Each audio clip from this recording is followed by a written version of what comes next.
The following is a Bearded Broadcaster Productions podcast.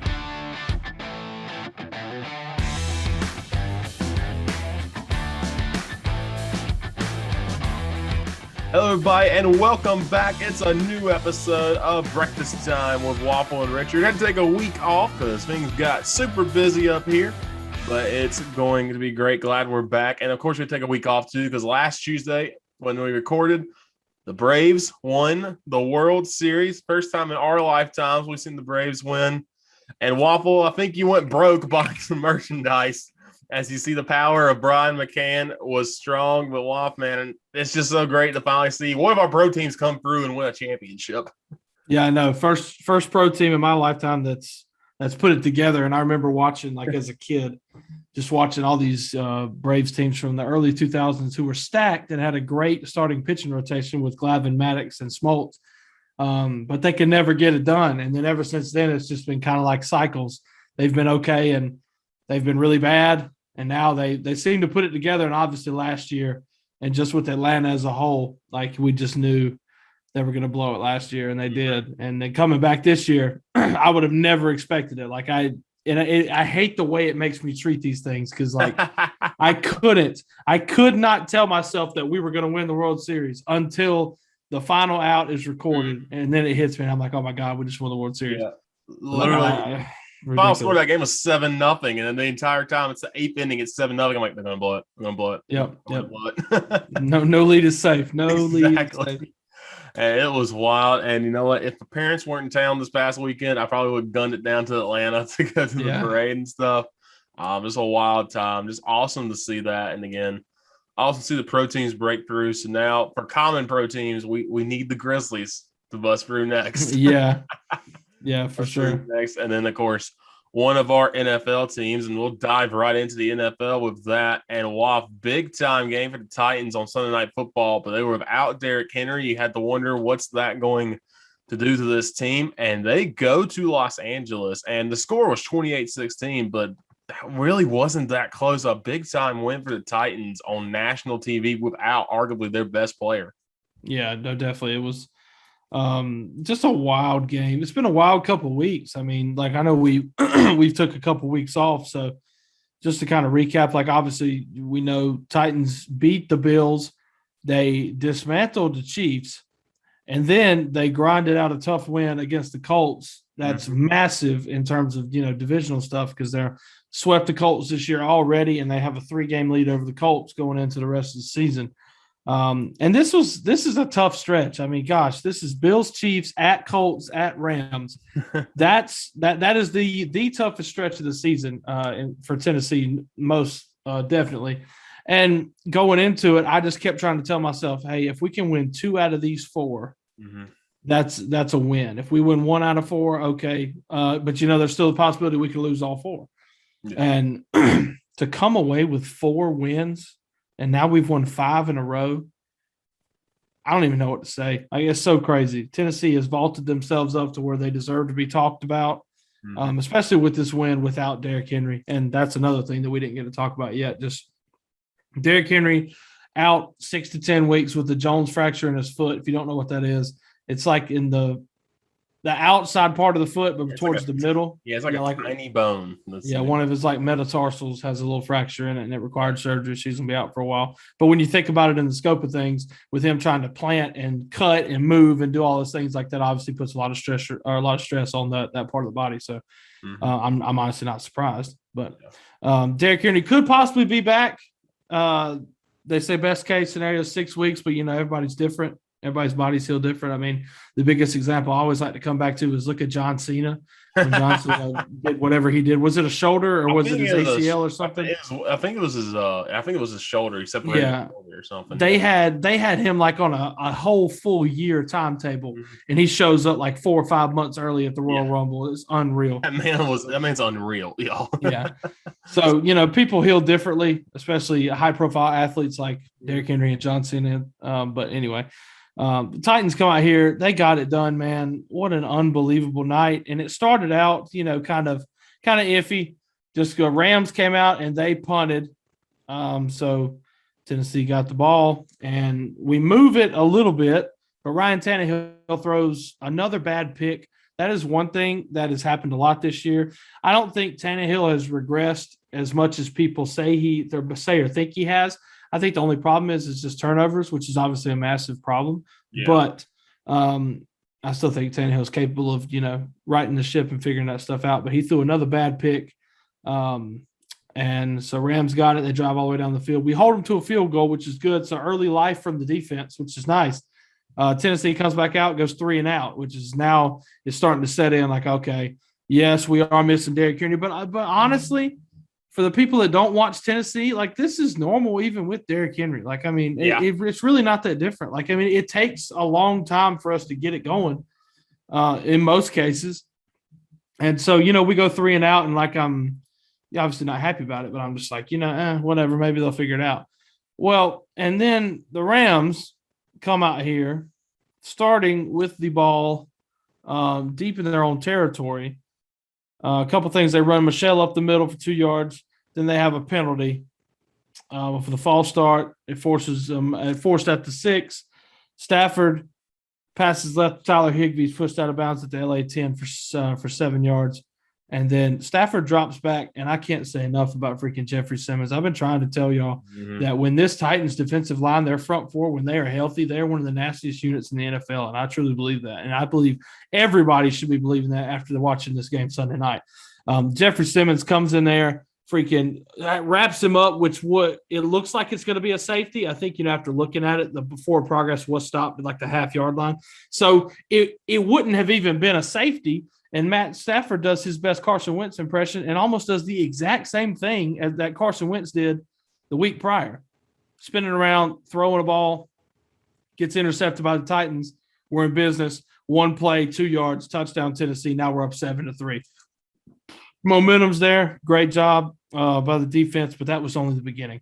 Rams come back out there. 1 play, pick 6, Kevin Byard. And please, people, I've been through this enough with Marcus Mariota. Kevin Byard deserves your respect. So get his freaking name right. Everybody calls him Byard, like they separate it. Yeah, it's just Byard. It's not Byard, and nobody can figure it out. And then ESPN put up Keith Byard. His name's Kevin. It's ridiculous. Like, God dang it, it never stops. We can't get any freaking respect from anybody. But whatever. Kevin Byard having a fantastic season. One of the best safeties in the NFL. I've said that for years now, and I truly believe that. He's having a heck of a year. Pick 6, Kevin Byard. Now we're in business. 14-3, looking really good. Rams come out, they punt. Titans, without Derrick Henry, 14 plays, 64 yards, 7 minutes, and 39 seconds off the clock. Touchdown, 21-3. And the route is on at halftime. Mm-hmm. Titans are dominating this game. Rams come back out, 4 plays, 7 yards, nothing. Punt. Titans get it back, don't do anything. We go to halftime up 18. In SoFi, Rams home, making them look like fools. Mm-hmm. Second half starts, Titans punt. Rams get it. They do go 84 yards. We held them to another field goal after Stafford passed to Higbee in the back of the end zone. And it looked like a touchdown. Then they reviewed it and they said that he stepped out and was the first person to touch the ball. It's nitpicky stuff. Did he step out? Yeah. That's another thing where kind of replay kind of screwed you because the naked eye is not going to see that. But Rams hold to a field goal. I'm surprised they didn't go for it. Yeah. And then Titans go 3 and out. Rams get it again. Okay, here we go. Now they're starting to do it. Now they're starting to cook. Nope. Another field goal for the Rams. Titans punt it again. Rams turnover on downs. And then Tennessee punches it in for a touchdown. Adrian Peterson, the most recent Tennessee signee, punches in his first touchdown as a Titan. So Titans go up 28-9, allow a garbage time touchdown. I can't say enough, man. Offense, obviously, going forward has to be a lot better. Mm-hmm. And I think they will. They'll figure it out. They divvied up basically Henry's portion of the offense to 3 different running backs, and that's Jeremy McNichols, Adrian Peterson, and Deontay Foreman. I thought the best one out of that crew was Deontay Foreman. He had the most amount of, I feel like kind of chunk runs. Nobody had any really big runs, but he burst through the hole well. AP looked good for his age out there. I mean, I think he's going to be serviceable. Jeremy McNichols didn't get a whole lot going on the ground or in the pass game, so we'll be looking for more for him. But it's the biggest thing about Sunday night is this freaking Titans defense. Yeah. Richard, can you believe it? Last year, this is one of the worst, if not the worst, defensive unit in football last year. Mm-hmm. And the complete 180 they have made this year is astounding. And it really goes to show because everybody wanted to be on Shane Bowen's head last year. They came for his head. It was his first year kind of taking over most of the defense. And it was bad. Even people like Kevin Byard, like it was just bad as a whole. It was an awful unit. Still somehow went 11-5, I guess, because our offense was so good. So now you come this year, they let go of Malcolm Butler. They let go of Kenny Vaccaro. Two guys. Now, Vaccaro, I really, really liked. Malcolm Butler, I was back and forth on, but he was very good for Tennessee. They let go of some people, and people started coming for Shane Bowen's head again, like wondering, like, what the heck are we doing? But now it's starting to show that those might have been, the necessary cuts and the necessary people that we got rid of, because now Amani Hooker has stepped into that safety role that Vaccaro had. He's been a top safety in the NFL. If you pay attention to like Pro Football Focus stuff, according to their rankings, he's top. He's had a really good year, been a little bit banged up, but good God, everybody on the Titans has. Christian Fulton at cornerback. Now, he didn't play. He hadn't played in a couple of weeks. He's been hurt, but he's been a bright spot. We brought in Janoris Jenkins. Obviously, my thoughts on Janoris Jenkins. I'm never going to call him Jackrabbit until I see him do something. I still don't think he did anything against the Rams, which is crazy. It feels like everybody did. But this freaking defensive line, man, when you line up Harold Landry, Danico Autry, fantastic signing from the Colts, Jeffrey Simmons, and Bud Dupree on the other side, they're going to freaking wreak havoc, man. And you just got a great pass rush to where the Titans do not have to blitz. They don't have to blitz because our defensive line can get back there almost at will, and that's something that I haven't seen in years. Yeah. I don't think the Titans have had this good a pass rush since Javon Curse and all them boys was here back in the early 2000s, or even maybe when Van Den Bosch and Albert Haynesworth were running around in the mid-2000s. Yeah. It's been that long since Tennessee's had somebody as dominant as these four guys. And Jeffrey Simmons, 3 sacks on Sunday night, all 3 of them in the first half. Harold Landry added to his total. He had a half of a sack and another good night. Like I said, his paycheck, if somebody's going to pay him a lot of money, I hope it's Tennessee, but somebody's paying him a lot of money, and it keeps rising each week. And Danico Autry in the first half was just a wrecking ball. 1.5 sacks for him, 3 total tackles. He was amazing. And then Bud Dupree not showing up in the stat box, didn't have any tackles or sacks or anything, but I think you just have to factor in that you have to account for him on the other side, so it really opens up a lot for the rest of them. But, I mean, just the push and the pressure that they got was unreal. So, yeah. That's about all I'm going to say about it. I'm riding a high. I'm trying not to get too ahead of myself. Tennessee's schedule for the rest of the year is extremely favorable. Tennessee still has to play Jacksonville. They got to play Houston twice. We play the Saints. We play the Patriots, 49ers, Dolphins, Steelers. That is an extremely favorable schedule for Tennessee. Now, with it being the Titans, some stupid game's going to get thrown in there, like we're probably going to lose to Miami or something like that. But still, Titans 3-game lead over the Colts. The Colts down the stretch before last week, if Tennessee went 4-5 in their last 9 games, the Colts would have to go 8-1 to win the division. So, wow, I think Tennessee's all but got it locked up right now. I think they're playing really good. Obviously, not having Derrick Henry was a question mark. Just beat the Rams, one of the best teams in the NFL. So, yeah, that looked good. That defense is nasty. And like you said, I think during this stretch, if you would have gone 2-2, you've been happy. You got 4-0, and you're the 1 seed, the AFC right now, which is huge. You get that bye week in the playoffs, and so that's a big time deal. And the path to the AFC Championship would go to Nashville. So that's crazy. It's so wild. I can't big believe time to see that so far. Yeah, that's just crazy to think about. With how this was done. Yeah, no doubt. But yeah, that's all I'm gonna say about the Titans. Richard. I'm gonna turn it over to you. You boys, the Buffalo Bills, they took on the Jacksonville Jaguars this weekend. Take us through what happened, what transpired on the field, brother. I'm still not entirely sure what transpired on the field. It was It was a bunch of grown men running around getting some exercise for sure because it wasn't football by either team. Um, this was ugly. There were no touchdowns in this game. 9-6.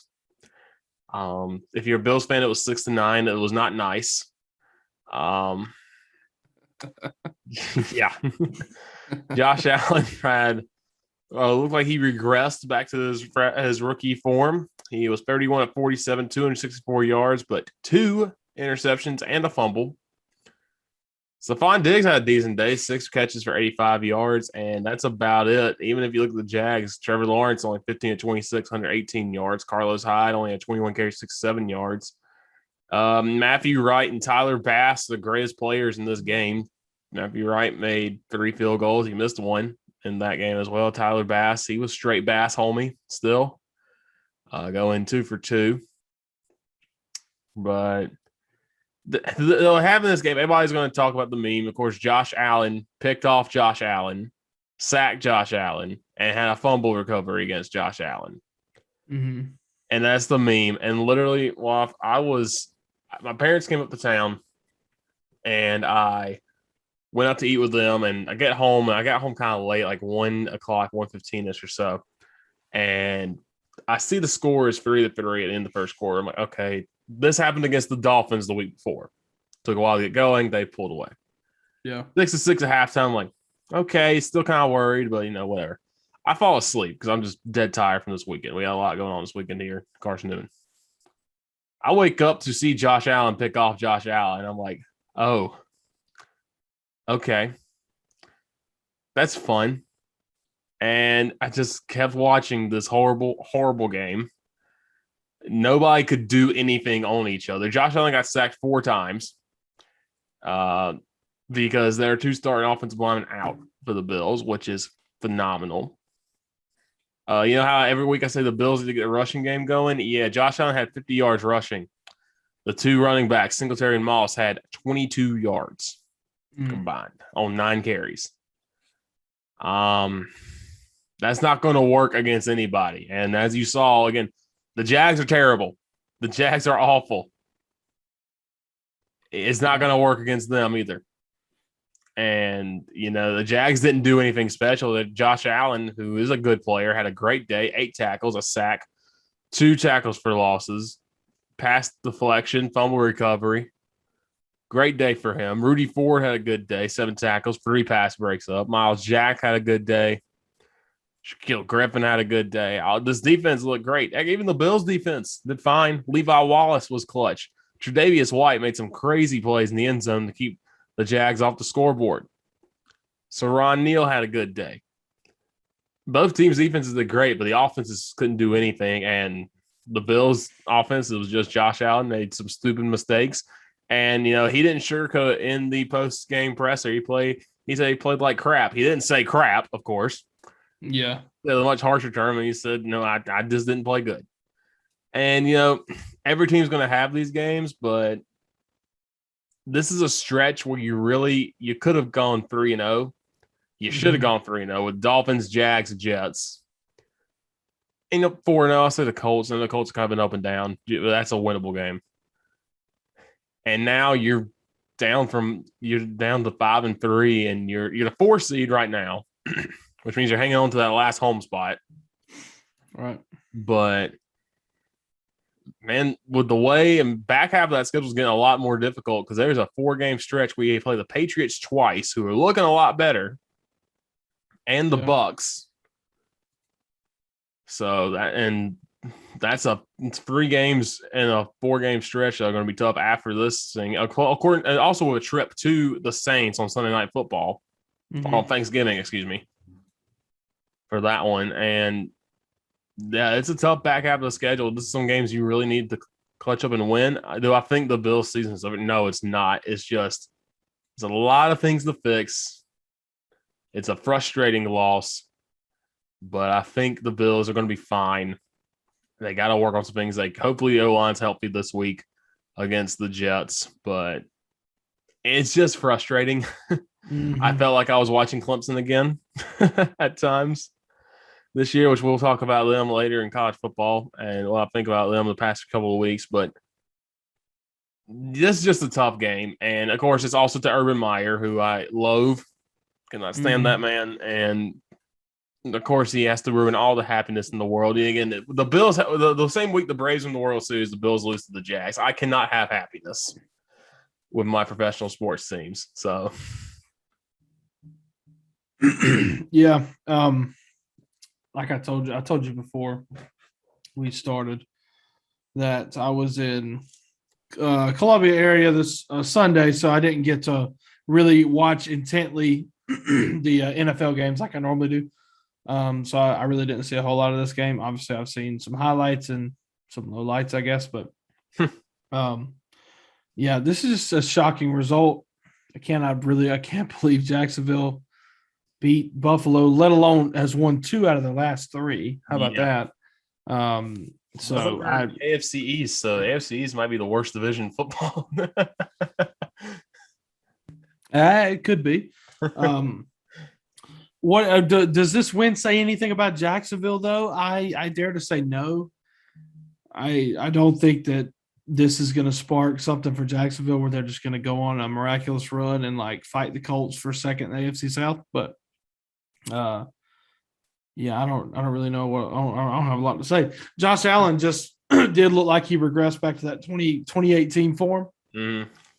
With the stat line, throwing a lot for not as much yards as he usually does, and also had the 2 picks. He got sacked 4 times as well. And Cole Beasley just couldn't get open either. That was a good thing that happened the week before against the Dolphins. So I guess the Jags really shut him down, which credits their defense for doing that. But that was just probably, and he couldn't find Dawson Knox either. So right. You have to say a heck of a game to Jacksonville's Josh Allen. I mean, he had an unreal day with a sack, 2 for a loss, a pass deflection. He hit the quarterback once. He had a pick and he recovered a fumble. What a day for him. I don't know. I just think this was just a tough day. Buffalo could put it behind them. I think Buffalo is obviously still going to have a great season. And they're going to figure it out. This team's way too good to dwell on a loss like this. Even if it is a bad loss, they're way too good to not, bounce back and figure things out. I will say this: the Bills, the last 2 trips they've been to Jacksonville, I think they have gone 8 quarters without scoring or 7 quarters without scoring a touchdown against the Jags. Because the playoff game with Tyrod Taylor, they scored a touchdown in the first quarter, and that was it. Mm-hmm. A funny story about that playoff game. Both times I have been hurt. That is the only time I've cried while watching the Bills lose a football game because Nathan Peterman had to come in and try to lead a game-winning drive. Yeah. And I think I just sat there like this, tears down my face, like they're not going to win. I remember his drive exactly. He threw a 30-yard pass, incompletion, sack, intentional grounding on 4th down, interception. Yep. That was Nathan Peterman, and that was Nathan Peterman's last plays in a Bills game. Yeah, for those who don't remember the game we're talking about, this was the wild card of the playoffs, and the final score was 10-3 Jacksonville. This is the year that Jacksonville made their run to the AFC title game. Yep. Horrible football game as well. Yeah, Nathan Peterman, 1 of 3, 14 yards, a pick. Blake Bortles for Jacksonville. Anybody remember him? 12 of 23, 87 yards, 1 touchdown. Turns out to be the deciding touchdown. He threw it to Ben Koyak as he's still in the NFL. God, I have not heard that reception in years. 1 reception, 1 yard for a touchdown on 1 target. Oh my God. Yeah, wild. Yeah. So but still go Bills. I think they're gonna do well. And, God bless the New York Jets because they have all the aggression taken out of them next week. Yeah, that's going to be fun. Hey, Mike White, baby. Hopefully, maybe he'll be back. Hopefully, I say hopefully he'll be back. Richard, I want you to win because I want you to be happy. But I think the NFL's better with Mike White in it. That's something I never thought I'd say 3 weeks ago. I mean, he's the only reason I watched that Thursday night game. And as soon as he got taken out, correct. I am done. And correct. I'm to watch college football now. Right. All right. Well, yeah. So speaking of that game, Thursday night, November 4th, the Jets, led by Mike White, the most typical white guy name I've ever heard in my life. Mike White led Jets go visit the Indianapolis Colts led by obviously Carson Wentz. Colts get the win 45-30. This game was not as close as that final score might make it seem. At halftime, it was 28-10. And then at one point it was 42-16. This game was also like 4.5 hours long. Yes. It was very, very long. Mike White gets hurt early on. Jets really don't know what to do. Jonathan Taylor has a fantastic day. 19 carries, 172 yards, 2 touchdowns. Carson Wentz, 22 of 30, 272, 3 touchdowns for him. A great day for the Colts all around. We have to mention Josh Johnson, who, if you don't remember who that is, the only reason I know who that is because Josh Johnson was the quarterback for the Washington football team. I think it was football team. Then, yeah. I'm going to say it. Redskins. Yeah. He was the quarterback for the Redskins, and he for one game against the Titans like 3 years ago. And he came in and, that's the only reason I remember him. I think, didn't he play was he in the AAF or the XFL? I think AAF and the XFL. I think that's where he's been for the past 3 years, and then just popped up again. Well, he takes any opportunity he gets. He's been on like 8 or 9, 10 teams. The man's 30. The man's 35 years old. I feel like he's got the Chase Daniel method of where he's just like, I'm just going to keep collecting checks and see what happens. Yeah. And this is crazy to me. Like he was 27 of 41, 317 yards, 3 touchdowns and a pick. Like the guy came in and did his thing. He came in and did his thing. Got sacked twice. He had a quarterback rating of 103.4. That's above average. That's good. Yeah. He had a QBR of 20. What's the difference here? What goes into these ratings? I don't remember. I need to know. I can't remember it. I mean, I think QBR is just dwelling on that interception because Mike White didn't have an interception, only threw for 95 yards and had a QBR of almost 100. Yeah. Well, that's like when Derrick Henry for the 1 touchdown pass, he had a perfect QBR. So maybe that's what it works with. I'm not sure. Yeah, but Colts getting a win that they desperately needed after having a very tough game against Tennessee, and to stay afloat in the AFC South. Now, we thought it might mean a lot more because Tennessee was playing the Rams, and I thought Tennessee was going to lose, but they didn't. So, still a 3-game lead for the Titans, but nonetheless, Colts, get back on track with a win there. Bobby Okereke had 11 total tackles on defense. He's really turned into – it's Okereke. I keep getting that wrong because they called him now. Listen to me. They called him Okereke for like 3 years, and then this year they're just like, it's Okereke. And I'm like, oh, okay. So, sorry. I know that's – I know. I get on to people about names, and I just mess it up. That's on me. Anyway. So Colts getting a big win on Thursday Night Football. Hope Mike White's back this week. Maybe we can have an old-fashioned duel against Buffalo. So. Mike White versus Josh Allen, the duel everybody thought would happen about 5 years ago. Yeah. The one that everybody wanted. Yep. We move on. The Browns and the Bengals. This was a blowout. Yeah. The Browns the Bengals. The Browns let go of Odell, and they turned into a Super Bowl team. Yeah. And the Bengals were first in the AFC, 2 weeks ago? 3 weeks ago? Yeah, they're tied. Yeah, first in the AFC. They were coming into it. They were, 2 weeks ago, they were tied with Tennessee for the top. And now, 5-4 after this one. Yeah. Joe Burrow, 28 of 40, 282, no touchdowns, had 2 picks, got sacked 5 times. Ooh. It's not a good day, son. T. Higgins, 6 receptions, 78 yards, still did his thing. Jamar Chase had 13 targets, only caught 6 balls for 49 yards, and obviously no touchdowns there. But the Browns, Baker, 14 of 21, 218 yards, 2 touchdowns. Tell me that's not a Ryan Tannehill stat line. I'm trying to tell you. I think Baker Mayfield is Ryan Tannehill, which is not a bad thing. Yeah. I mean, he's doing this also with an injured shoulder too. So correct. The Browns are a lot like Tennessee, man. Nick Chubb, they got their workhorse from the backfield, 14 carries, 137 yards, 2 touchdowns. He averaged 9.8 yards a carry. That man is unreal. Yeah. And Donovan Peoples-Jones, leading receiver, 2 receptions, 86 yards, and a touchdown for him. David Njoku getting in the stat line. Like, I feel like he is the most irrelevant tight end in the league. Austin Hooper as well. He was fantastic in Atlanta. He signed his free agent deal with the Browns, and nobody hears from him again. Yeah. That's just random thoughts with me. But Yeah, so Cleveland getting an emphatic win on the road against Cincinnati to really, really shake up things in the AFC North because everybody's so tight. The Ravens leading it, and then you got Pittsburgh, Cleveland, and Cincinnati all right there together. Yeah. Yeah, it's going to be crazy down the stretch. See who can come away with that. Yeah, for sure. Because I think any of those teams, even Pittsburgh, we'll talk about that later when we talk about that game last night, but even Pittsburgh, is still got a great defense. Like that division is going to be competitive. Anybody can win that division. This next game. Boy, oh boy. Rejoice. The Broncos were up 30-0 on America's team. How about them Cowboys? How about them? Broncos win 30-16. Dak Prescott's back. Doesn't matter. They just got beat down by the Denver Broncos. Yeah. This is the same Broncos team that has done nothing for the last couple of weeks. Yes, that has literally had 4 straight losses. They're all pretty quality opponents.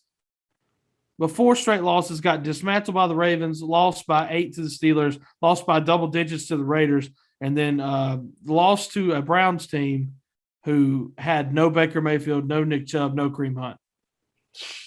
And then eked out a win over the Washington football team. And now they come out and they destroy one of the best offenses in the NFC. I'm confused. And they let go of Von Miller. Yeah. Yeah. They did this. They were showing you like, hey, we're done. We've given up on this year. We're going to rebuild. And they do this. It was 30-0.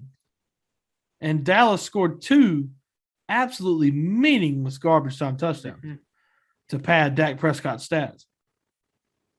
And I'm so overcome with joy. It's just it's so nice.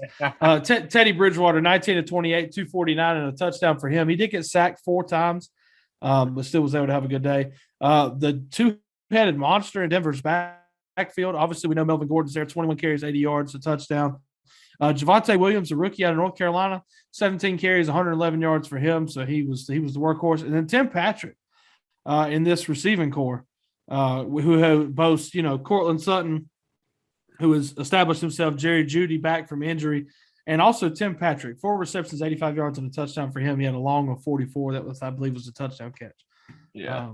Just a heck of a day for Denver, man. If you're a Broncos fan, I know you're real happy. Wow, I just said no. You're like 3 times.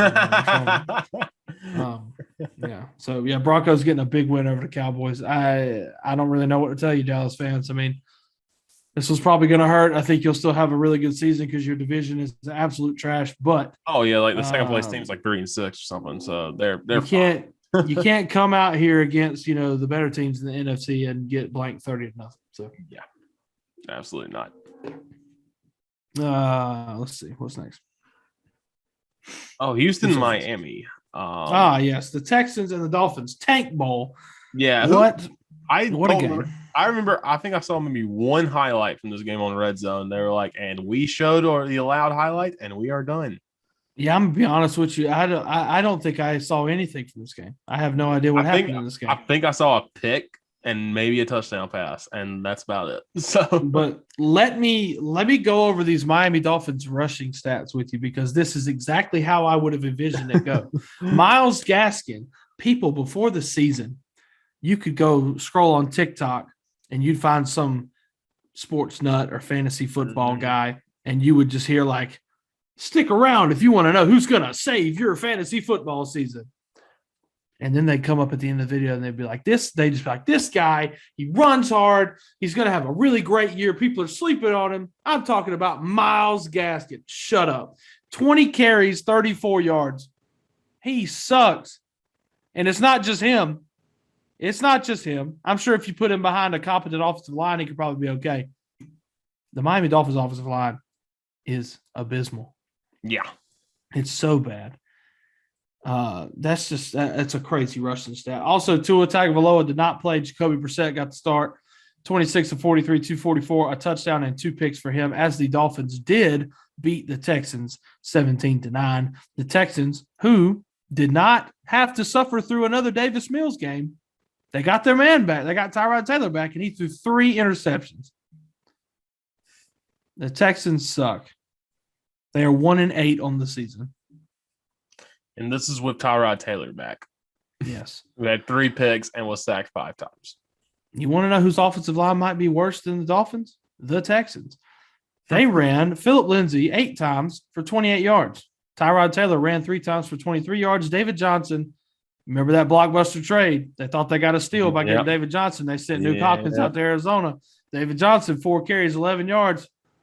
Bill O'Brien, thank you. You're a godsend. Rex Burkhead, what a guy. I mean, I'm happy he's still in the league, but he had 2 carries for 9 yards. This is just sad. Yeah. Brandon Cooks, leading receiver, he hates being there. He said that. He doesn't even want to play. Yep. And he still had the leading receiver, 6 receptions, 56 yards. Who cares about the rest of them? Danny Amendola is on this team. I feel bad for him. He deserves better. Danny Amendola also had a tackle in this game. I hope that was on the interception return. It probably was on the interception return, but yeah, gotta be. Miami, Jalen Waddle, rookie pick, starting to have some better weeks. He had 8 receptions for 83 yards. And my favorite tight end in the NFL, Mike Gesicki, 4 receptions, 54 yards. I really, really wish Tennessee would have made a move to grab him before the trade deadline. I don't know why. I mean, we could obviously use him. Our tight ends haven't been that great, but anyway. Dolphins get the win. Both of these teams are a combined 3-15. They suck. Yeah. Trash. And Tennessee has to play Houston twice and Miami once. If we lose any of those games, I've already told you how many times, how many scenarios I could probably die in. They're numerous, but that's like top of the list. Yeah. Moving on. Falcons Saints. This was a wild game. The Saints, the most inconsistent team in the NFL. I really don't know what to expect from them week in and week out. Obviously they killed the Packers in week 1, and then they just have some puzzling losses spread through there. Like they got blasted by Sam Darnold in week 2. They lost to Danny Dimes, and now they lose to the Falcons. In a game the Falcons almost gave away again. Yeah, and you just beat Tom Brady. And it wasn't like Tom Brady didn't have his opportunity to do his normal thing by leading a comeback drive with less than 2 minutes, because he absolutely did, and he threw a pick. You just beat Tom Brady. You lost your starting quarterback. You still beat Tom Brady with Trevor Siemian. Yep. And now you come out here and you lose it to the team that blows it more than anybody. Make it make sense to me, Richard. Yeah. It was 24-6 with 10.5 minutes left, and then it was 25-24 Saints. Mm-hmm. And so then Atlanta tried. They tried to blow it. The win probability chart is hilarious because it goes up and down. It gets all the way up to the Falcons. They get to 90%, 93%.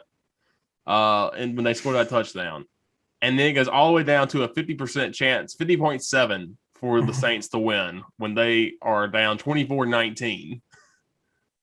And they score, and it just shoots right back up. Falcons win. Young Waku kicks the field goal. This game was dumb. This game proved nothing, I don't think. No. But it was hilarious. The only thing that this game tells me is that Tennessee plays New Orleans this week, and I couldn't tell you what's going to happen on the field. I have no idea who's going to show up, what New Orleans Saints team this is going to be. The Bills play them on Thanksgiving, and I'm ready for the most stressful game of my life that night. You just have to be. They're so inconsistent. It's ridiculous. But yeah, Falcons moving back to 500 on the year with the Panthers falling down.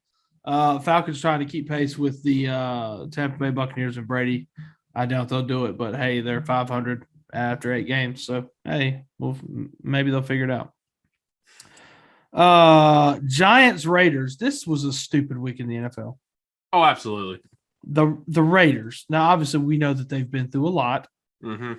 Past couple of weeks, they had everything come out with John Gruden. They had to move on from him. They put an interim coach in there.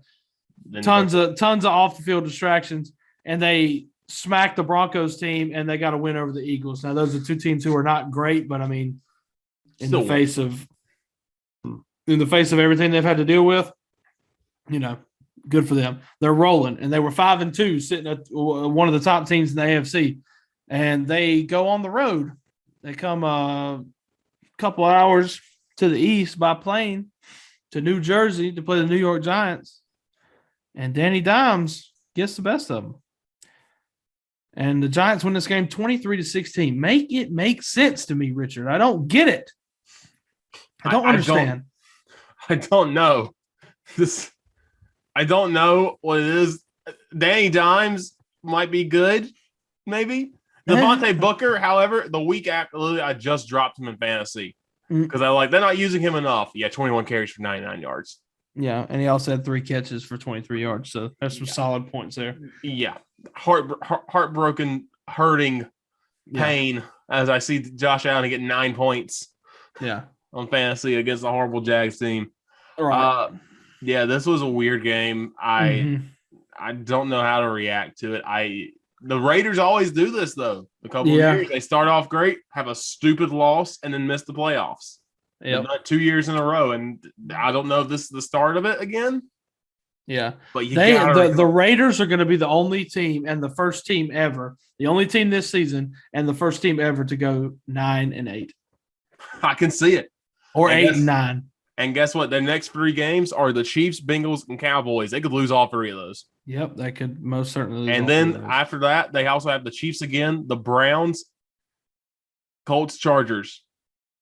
Oh, God. Yeah. And then Broncos and Washington are spritzed in there too. Which the Broncos may not be a winnable game now. So yeah, it might not be. So they got maybe one winnable game. I can sit there and go, yeah, they're probably going to win it against Washington. Yeah. That's about it. Yeah. My favorite stat, I'll run over a couple stats, but let's see. Daniel Jones was 15 of 20 for 110 yards and a touchdown. He didn't do much of anything. My favorite stat that I'm seeing here is that Kadarius Toney is in the passing stats with no completions or no attempts for no yards. But he got sacked. Because he got sacked. So that's always good. We said Devontae Booker's Kadarius Toney had 1 rush for -2 yards. I mean, he had a really good day. Yeah, I know. He had 1 reception for 9 yards. I mean, he's really justified being that first-round pick. That's really good, Giants. Yeah. Evan Ingram, Mr. I Drop Everything, had 3 receptions for 38 yards. He caught all 3 of his targets, so good for him. Yeah. He had a touchdown as well. I'm a big fan of Elijah Penny's reception yards, 2 catches for -8 yards. Yeah, that's long was -1. This means that something bad happened. They're like, nah, this is gonna work. Let's stop. Yeah. They sat there the first time and were like, yeah, okay, it didn't work. No, let's stop. They really did. They just tried it again. Let me try that one more time. And you know what? We're clowning the Giants, but they won this game. I know they won it and looked horrible doing it, but that's the worst part. Las Vegas, their freaking stats are a lot better, sort of. Derek Carr was 30 of 46, had 296 yards. He had a touchdown. He did have 2 picks. There's where he went wrong. Yep. Josh Jacobs, 13 carries for 76 yards, didn't have a touchdown.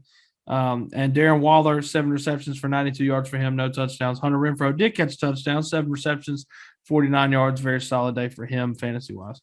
Yeah. But, yeah, Giants get the win. I don't understand anything. Las Vegas, you're destined to go 8-9, brother. Yeah, they're going 8-9. It's going to be the weirdest looking number ever. Mm-hmm. And I'm a big fan. I'm a big fan of it. I'm all in on it. Yeah. We move on. Patriots, Panthers. This was a drubbing. This was not good. Patriots 24, Panthers 6. Sam Darnold, it's over, brother. It's done. Maybe and I don't know who you put out there if you're the Panthers because I love PJ Walker. Unironically, he ain't the answer. Well, I think they just, as of today, they did pick up your boy and my boy, Matt Barkley. They do have Barkley on their roster. Let's go. Okay, well, this changes things. The Panthers are finishing 12-5, and they're going to win the NFC Championship. Perfect. I'm all for it. So Panthers, awful. Sam Darnold, just awful.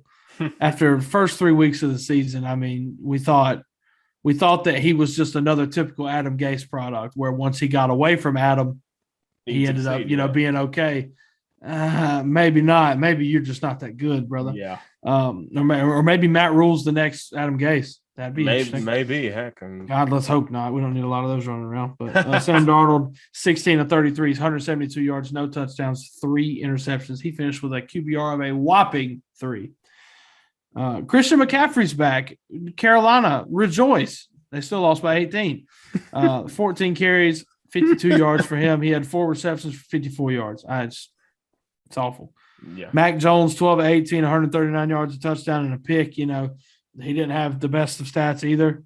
But one thing for Carolina, I think Stephon Gilmore has played 2 games and he has 2 interceptions, so that's good. Yeah, This Carolina defense is still good, yeah. but it's just like how the Titans were 2 or 3 years ago when they had Matt LaFleur as their offensive coordinator. Mm-hmm. The offense was abysmal. The defense was good, but we were still getting killed by people because the offense can't get the defense any rest. Yeah. When the offense is going 3 and out every time, that your defense could be great. No defense is going to withstand that, having to be out there on the field all the time. So Panthers getting a bad loss. They started out 3-0. They're 4-5 now. It's not good.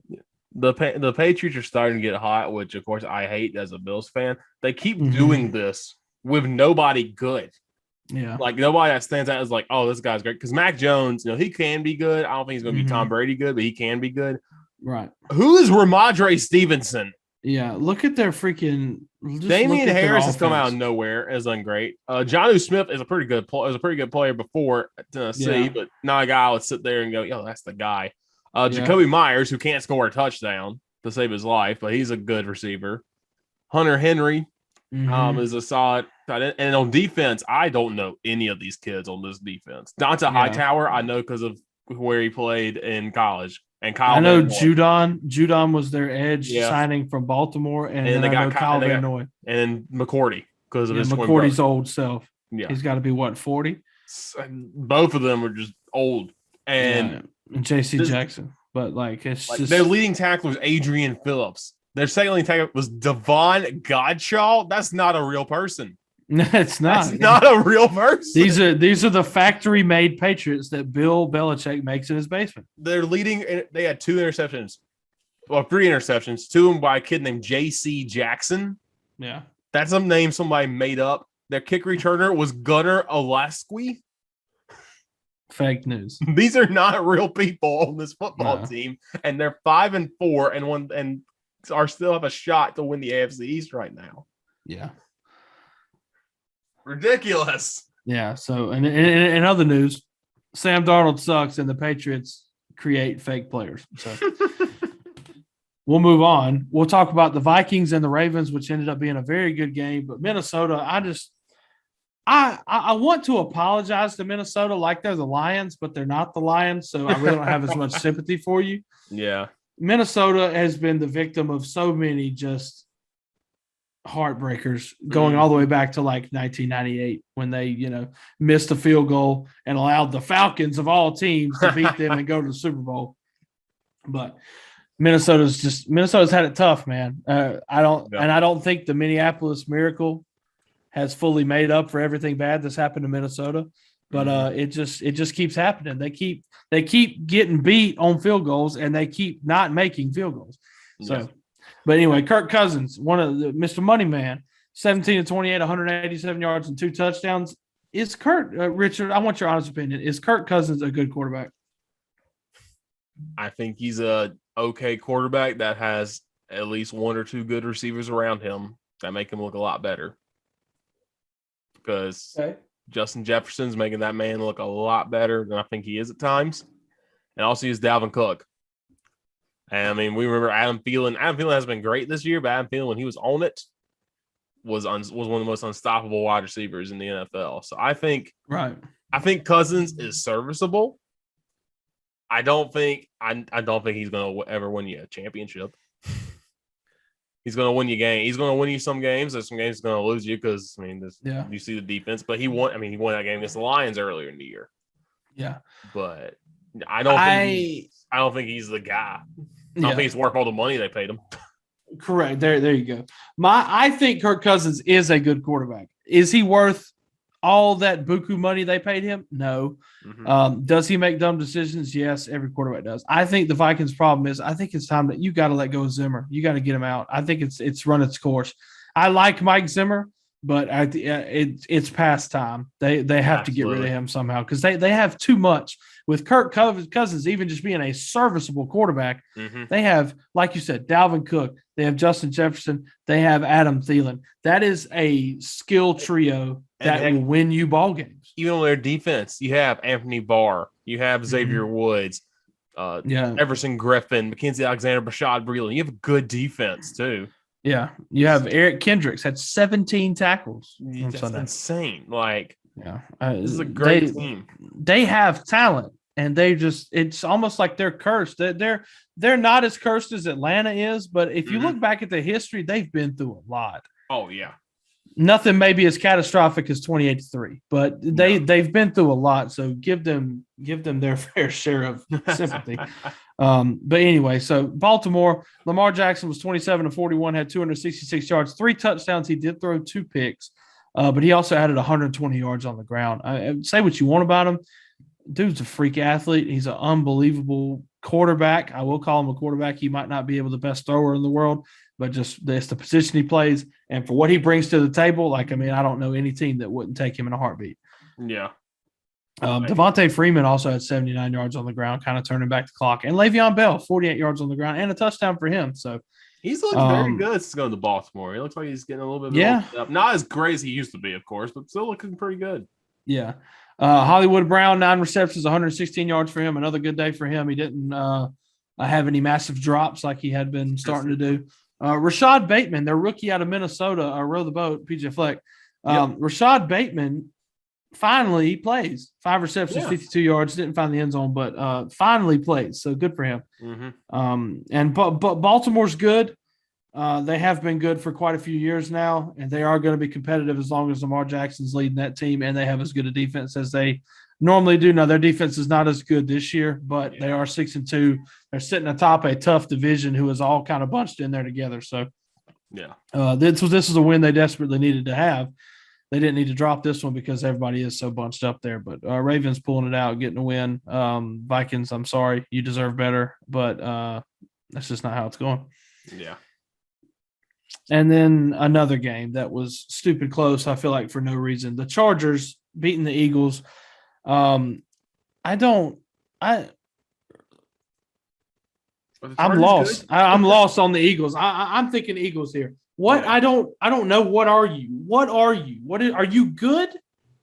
The Eagles are 0-4 at home, by the way. Are you awful? I don't get it. Like I feel like they get blown out. Let me look. Falcons, they blew out the Falcons week 1. They lost to a 49ers team who I'm tell you right now doesn't look like they're any good.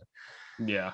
They got smacked by the Cowboys, and they hung in there with the Chiefs, but we're starting to see that the Chiefs defense is, Swiss cheese. So and then they beat the Panthers. They had to come back to beat a bad Panthers team. They hung in there with Tom Brady. They lose by double digits to the Raiders. They obliterate the Detroit Lions. And now they come in and lose by 3 to a Chargers team who I still think is good. They are towing the line. Like the Eagles can win any game, but they can also lose any game. And that's the true definition of it. I've said that about Tennessee before, but like the Eagles, they embody that. Like I feel like they can literally win any game. I would never bet on them to win a game, but they can win any game. Yeah, and I feel like Jalen Hurts does just enough to keep them into the game. Yeah. And then it's just down to, well, can he do enough to win it? Right. And this week he just couldn't. Yeah. Jalen Hurts was 11-17, had 162 yards and a touchdown. Justin Herbert, very efficient day for Herbert. 32 of 38, 356 yards, 2 touchdowns, no picks. Very good day for him. Los Angeles couldn't get it good done on the ground game. Eckler had 17 carries for 59 yards, no rushing touchdowns, and only had 3 catches out of the backfield. Mike Williams starting to not really – what's the words I'm looking for? He's had some bad games.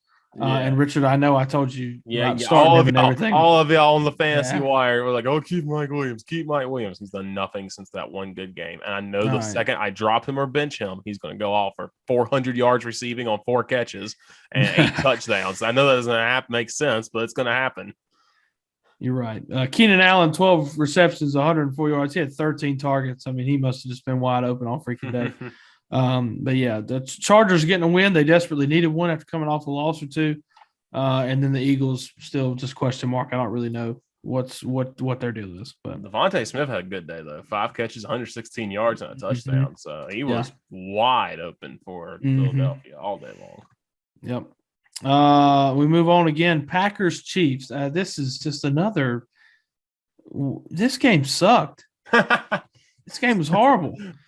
The Chiefs, who are, dare I say, not a good team, playing a Packers team who is good. Now they are minus their fearless leader, Aaron Rodgers.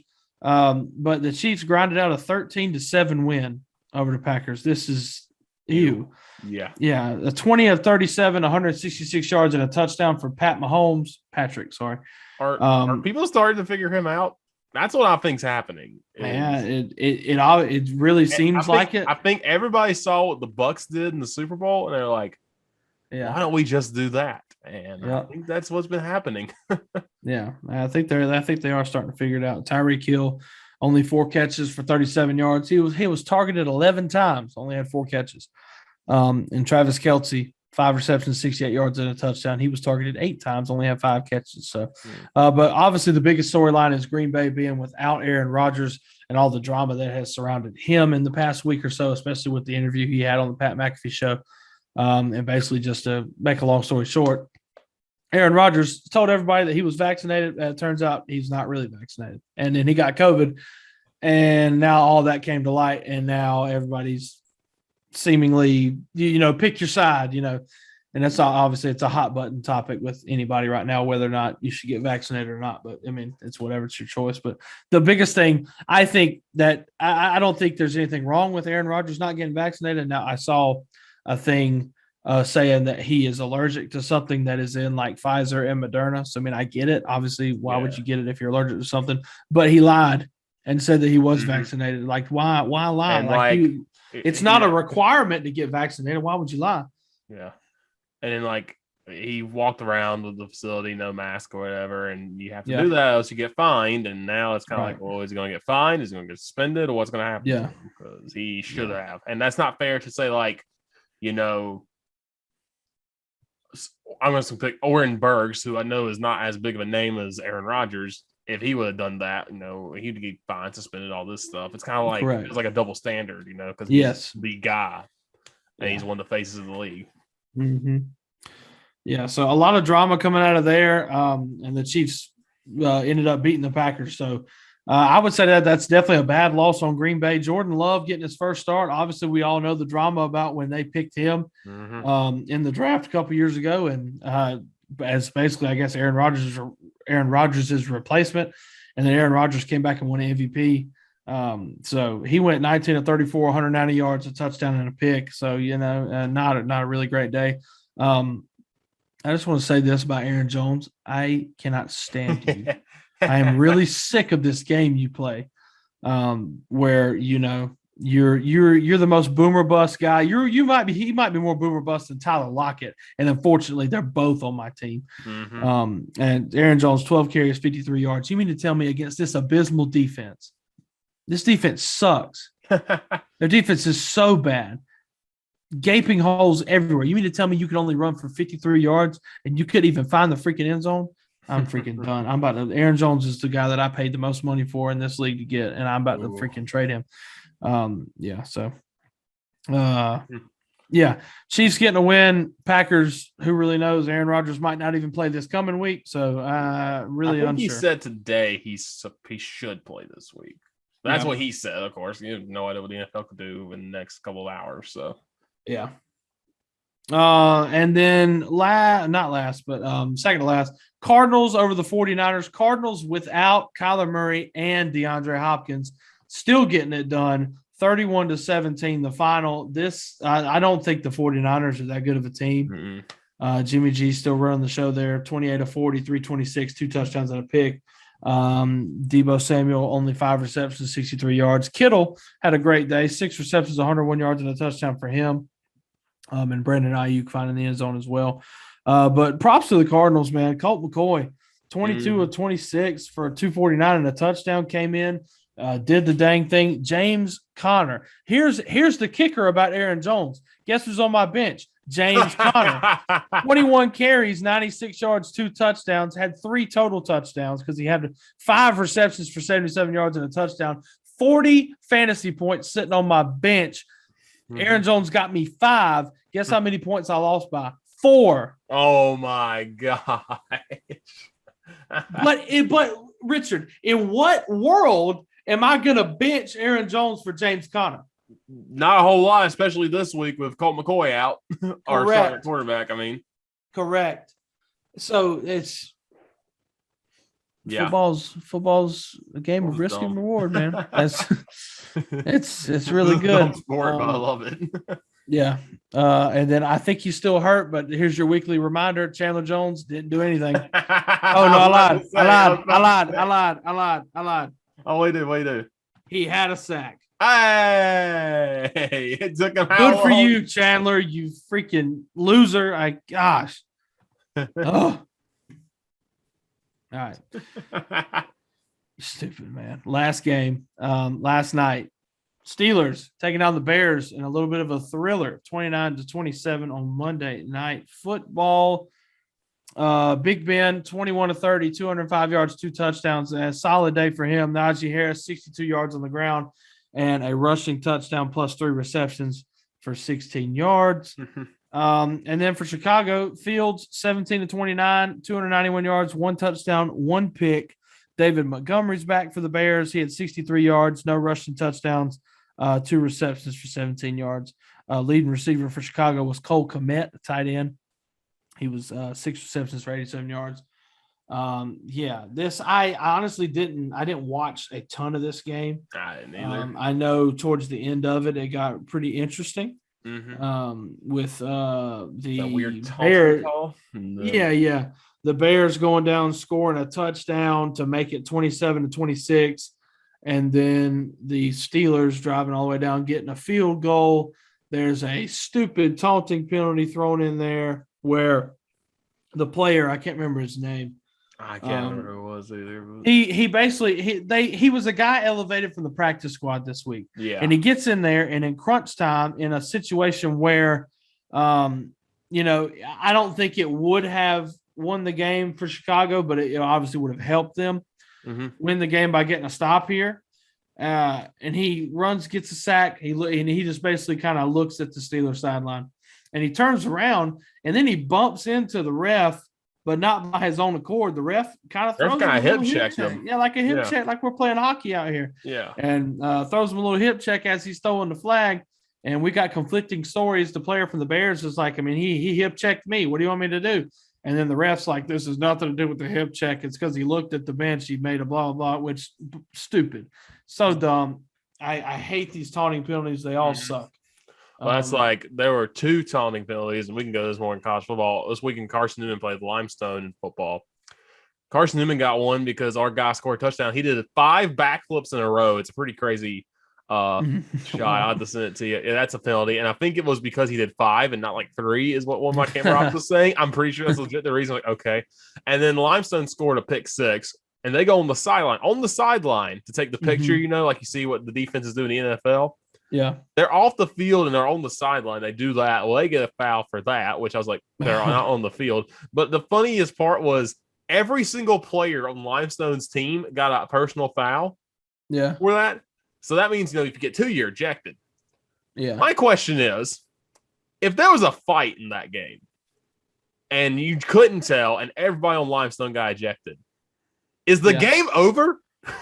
Yeah, I guess it's got to be. This happened in the second quarter, by the way. So let's say in the third quarter, something happened. Everybody for Limestone comes off onto the field, and they all get personal fouls. Do we just end the game? I think you have to. And what if they did that celebration again? They didn't score the rest of the game. Carson Newman won. But what if they would have done that celebration again? Is it all right, that's 2 personal fouls. Everybody get out. Yeah. That's fun to ponder, but yes, to talk about stupid penalties. That was one of the stupid ones I saw this weekend, and I thought nothing can top that. And then the NFL had that one. Right. Speaking of personal fouls, I forgot about something from the Titans game that I need to say. Jaylen Ramsey had 2 personal fouls, and he should have been kicked out of the game. Yep. They called it, the first one on the field, they called that a personal foul. And then later in the game, when him and A.J. Brown both got personal fouls, that should have been his second. And then they came back and they said, no, it was just unnecessary roughness. Come on, man. You personal foul. Listen. I I love Jaylen Ramsey. Like, I love watching him play football. I think he's a fantastic cornerback. I love his energy, but like, it's just one of those players that when you're playing against him and he gets kicked out, like, I'm freaking losing my mind, going crazy. I'm going to I don't even do this, but I would go on Twitter and probably tweet at him like, haha, you suck, loser. And, just like freaking whatever. But if I had him on my team, God, I'd love him. I'd defend him till the end of my life. But, just one of those guys. But he should have been kicked out. And I'm just going to leave that at that. Yeah. But yeah, so that's a recap of this past week for the NFL. And now, briefly, we will get you set for week 10. My God, it's already week 10. That's wild. Already week 10, baby. So this Thursday, November 11th, we start off with the Ravens at the Dolphins. By all means, this should not be a game. The Ravens should beat the absolute mess out of Miami on Thursday night, 8:20 on Fox. Ew. That's all I'm going to say is ew, and Lamar Jackson's going to have a field day. Yeah. And we start off with a banger Sunday, November 14th. We have the Falcons and the Cowboys. Remember the last time these two teams played each other? Yeah. Please. Remember the last time? If we can get anything like the last time these two teams played, I'm going to be satisfied. If you don't remember what happened last time, it was the Falcons who absolutely blew it. Shocker. Wow. Being up, Dallas comes back. Dallas kicks an onside kick. All they need is a field goal to win. There's not a lot of time left. They kick the onside kick. It probably bounces after about 4 yards, and then it just rolls for the remaining 6. And the Falcons players, including Hayden Hurst, former Gamecock, what an idiot, just looking at it. Hey, did you know he played baseball? Did you know that he played baseball and then forgot how to play baseball? Forgot the yips? That was the best part about that was dude, charge the ball. But anyway, all the Falcons players looked at it, just waited for it to go 10 yards because I don't know, have they ever played football before? It doesn't look like it. And the Cowboys recovered. Greg the Leg Zerline boots the field goal. Cowboys win. Unreal. Falcons, you never cease to amaze. I was living in Kennesaw during that, and the radio the next day driving to work and driving home was fantastic. So the Falcons provide plenty of entertainment for me on my drives to and from work. I'm sure. But yeah, they play at 1:00. So a game that, both teams desperately needs, especially the Cowboys trying to bounce back after getting blasted by the Broncos. We have Saints Titans at 1:00 on CBS. So Titans obviously on a roll. They have won 5 in a row. They get the Saints at home. Saints, like I've said before, an inconsistent team. You don't really know what you're going to get out of them. So I think, but I did hear today that Alvin Kamara may possibly be out, which is massive. Wow. Yeah. If you're a Titans fan.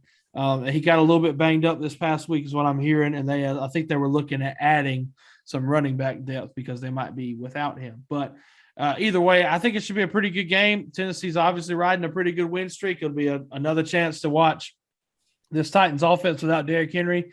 And it's going to be against another tough defensive opponent, maybe not as tough as the Rams, but still going to be a tough matchup for the Titans on offense. And we'll see if Tennessee can build on their defensive performance from last week. So I'm excited to watch them. Yeah, that'll be a fun one. Jaguars are playing at the Colts, a game that the Colts desperately don't need to lose. Now the Jags won 2 out of their last 3. I said it earlier that I don't think that that win against the Bills means anything for the Jags, but we will definitely see. The Colts got them at home. It's a game Indy should win. They're a 10.5-point favorite. So, so we'll see. Maybe they can bury that Jaguar hope, and I always love to see that. Browns are at the Patriots. It's a battle of 2 5-4 teams in the AFC. This is a big one. Sneaky good game. Very sneaky good means a lot for both teams in terms of their division races because they're both right there. New England opening up as a favorite. We'll see who wins this tightly contested battle. I'm assuming it's probably going to be a tightly contested. We'll see if Baker Mayfield can continue his Ryan Tannehill stat-like lookalikes and manage the game and get the Browns a win. But and then at 1:00, we also have the Buffalo Bills and the New York Jets. Richard, what you looking to see out of your Bills this Sunday? Play some offense, please. You're not playing a good defense at all. In the Jets, they're a pretty decent defensive line, which worries me because of, you saw what they did against the Titans, the pressure they got on Tannehill, and the Bills had offensive line issues with injuries. So that worries me a little bit. But, I think if the Bills just stay the course, defense plays well, and the offense can just get something going, again, probably no Mike White. Don't know if he's going to come out. Now, if Mike White's playing, it's over as soon as he steps on the field, because this man is the greatest quarterback of all time. It's also might be over if Joe Flacco steps on the field, because that's the second greatest quarterback of all time. I kid. No, I think the Bills should handle business. I think last week was one of those wake-up call games where you're like, okay, we got to realize some things we're doing here. And, I think they should do well. It could get kind of down to the wire, maybe, if they just, again, the offense starts to struggle. But, man, this is that stretch. You got to win these games, because it does not get any easier after this last game against the Jets. Yeah, for sure. We also have Lions at the Steelers. Lions, I'm still very sorry. I don't really know what else to say. This game, how funny would it be if the Steelers lose this game? This game, either Big Ben's going to have a turn back the clock great game, or he's going to look awful. Yep. Or he's going to do both in the matter of 5 minutes. So I can't wait. That's the option I want to see. I can't wait to see what he decides to do. Me either. In Washington, in Landover, Maryland, we have the Tom Brady-led Buccaneers going on against the Washington football team. Playoff rematch. Playoff rematch should not be a problem for the Buccaneers, but I mean, after last week, who really knows what's going to happen in this league? Washington is coming off a bye week. We'll see if that helps them at all. But yeah. And at 4:05, you can tune in for a murder as the Panthers go to Arizona to play the Cardinals. And this is just not going to be good at all. It's not going to be good for anybody. I don't care if Kyler Murray gets held out for whatever reason, or if Nuke Hopkins still doesn't play. It's going to be bad. If you're a Panthers fan, just don't watch it. Just go read a book or something. Y'all remember? I think Panthers fans might remember this. There are 2 major Panther Cardinals playoff games I can remember. This one was years ago when Jake Delhomme was still quarterback. I think this is the year after they went to the Super Bowl the first time. Mm-hmm. Panthers were the picks to win the next year. They were picked to win the Super Bowl next year. And they didn't have a great year, and they had to be the away team in the wild card round. And they go out to Arizona, and I'm pretty sure Jake Delhomme threw like 5 picks. Yeah. And then a couple of years later, when the Panthers were with Cam Newton, this is early Cam Newton, so they're still horrible. I think the Panthers this year they're like 7-8-1 and made the playoffs. And they hosted the Cardinals, and it poured down rain. It was a monsoon. I think Ryan Finley may have been the quarterback for the Cardinals. Somebody horrible, or John Skelton, one of them, because they had so many injuries, but they made the playoffs somehow too. Yeah. And I think the final score was like 14-13 or 14-8, something dumb like that. And then the Panthers next week went out and lost to the Seahawks like 42-20. Yeah. So classic matchups when these 2 teams play each other. For sure. Also at 4:05, we have a battle of pain. I went in a little bit about the Vikings' pain over the past couple of years, but if you remember this Chargers team from the past like year or two, last year the Chargers lost 12 one-possession games. So they know pain because they could have easily gone undefeated, it feels like. Yeah. But the Chargers, coming off a loss 2 weeks ago and then getting back on track with a gritty win this past Sunday. But both teams obviously need this game, but we should be in for a show. Something's going to happen in this game, whether it's the Vikings losing in heartbreaking fashion or the Chargers doing something stupid to lose a one-possession game. Something stupid's going to happen. Yeah. Someone's going to have a big lead and blow it. It's going to be crazy. Yeah. The Eagles-Broncos is intriguing to me simply because, one, like I said, the Eagles, I have no idea what's going to happen in this game. It's almost certainly 100% going to be a close game. But the Broncos, the biggest thing for them is going to be building off of that win against the Cowboys, and you cannot come back home after busting the Cowboys' butt. And you can't lay an egg to the Eagles. You can't do it. Yeah, absolutely not. And then I'm guessing it might be game of the week. I don't really know. It's 4:25 on CBS. Seahawks, Packers. I think Russell Wilson might be back. I think so too. I really wish this was Geno Smith versus Jordan Love though, because that would be hilarious. What a God. Who would watch that? But with Tony Romo and Jim Nantz calling it, that would be even funnier if they had to call that one. Very true. But yeah, Seahawks possibly with Russell Wilson, I believe. Packers possibly without Aaron Rodgers again. Who knows? But he might play. Yeah. I told you my two boomer bust guys. I got Lockett and I got Aaron Jones. Can both of y'all just have a boom game, please? Just to appease me. They're both gonna have a bust game, you know it. Yeah, they're both gonna be terrible. I already know. And I know what's gonna happen is I'm gonna bench them, and then you're gonna go off like Mike Williams will for you. Yeah, that's gonna happen. Sunday night football, massive game in the AFC West. Chiefs Raiders at Vegas. Both teams obviously desperately need this game too. Chiefs trying to get back on track after having obviously an up and down year. Raiders coming off a puzzling loss this past Sunday after looking pretty hot, looking to get back on track. So that should be a very good game. I'm looking forward to that one. And then Monday night, the Rams coming off that loss to Tennessee, looking to get back on track as they go to San Francisco to take on the 49ers, who are winless at home. So it's not boding well for the 49ers. Yeah. The Rams shouldn't have a problem there. Bye weeks this week: Bears, Bengals, Giants, and the Texans. So we get the Bengals catch a break by getting a bye week after looking pretty stupid for the last couple of weeks. And then the Texans, they don't have to lose this week. So exactly. That's good. You can go on vacation if you're a player now. Go watch a good game. Yeah. So good for them. But yeah, that is NFL brought to you by Breakfast Time with myself and Richard.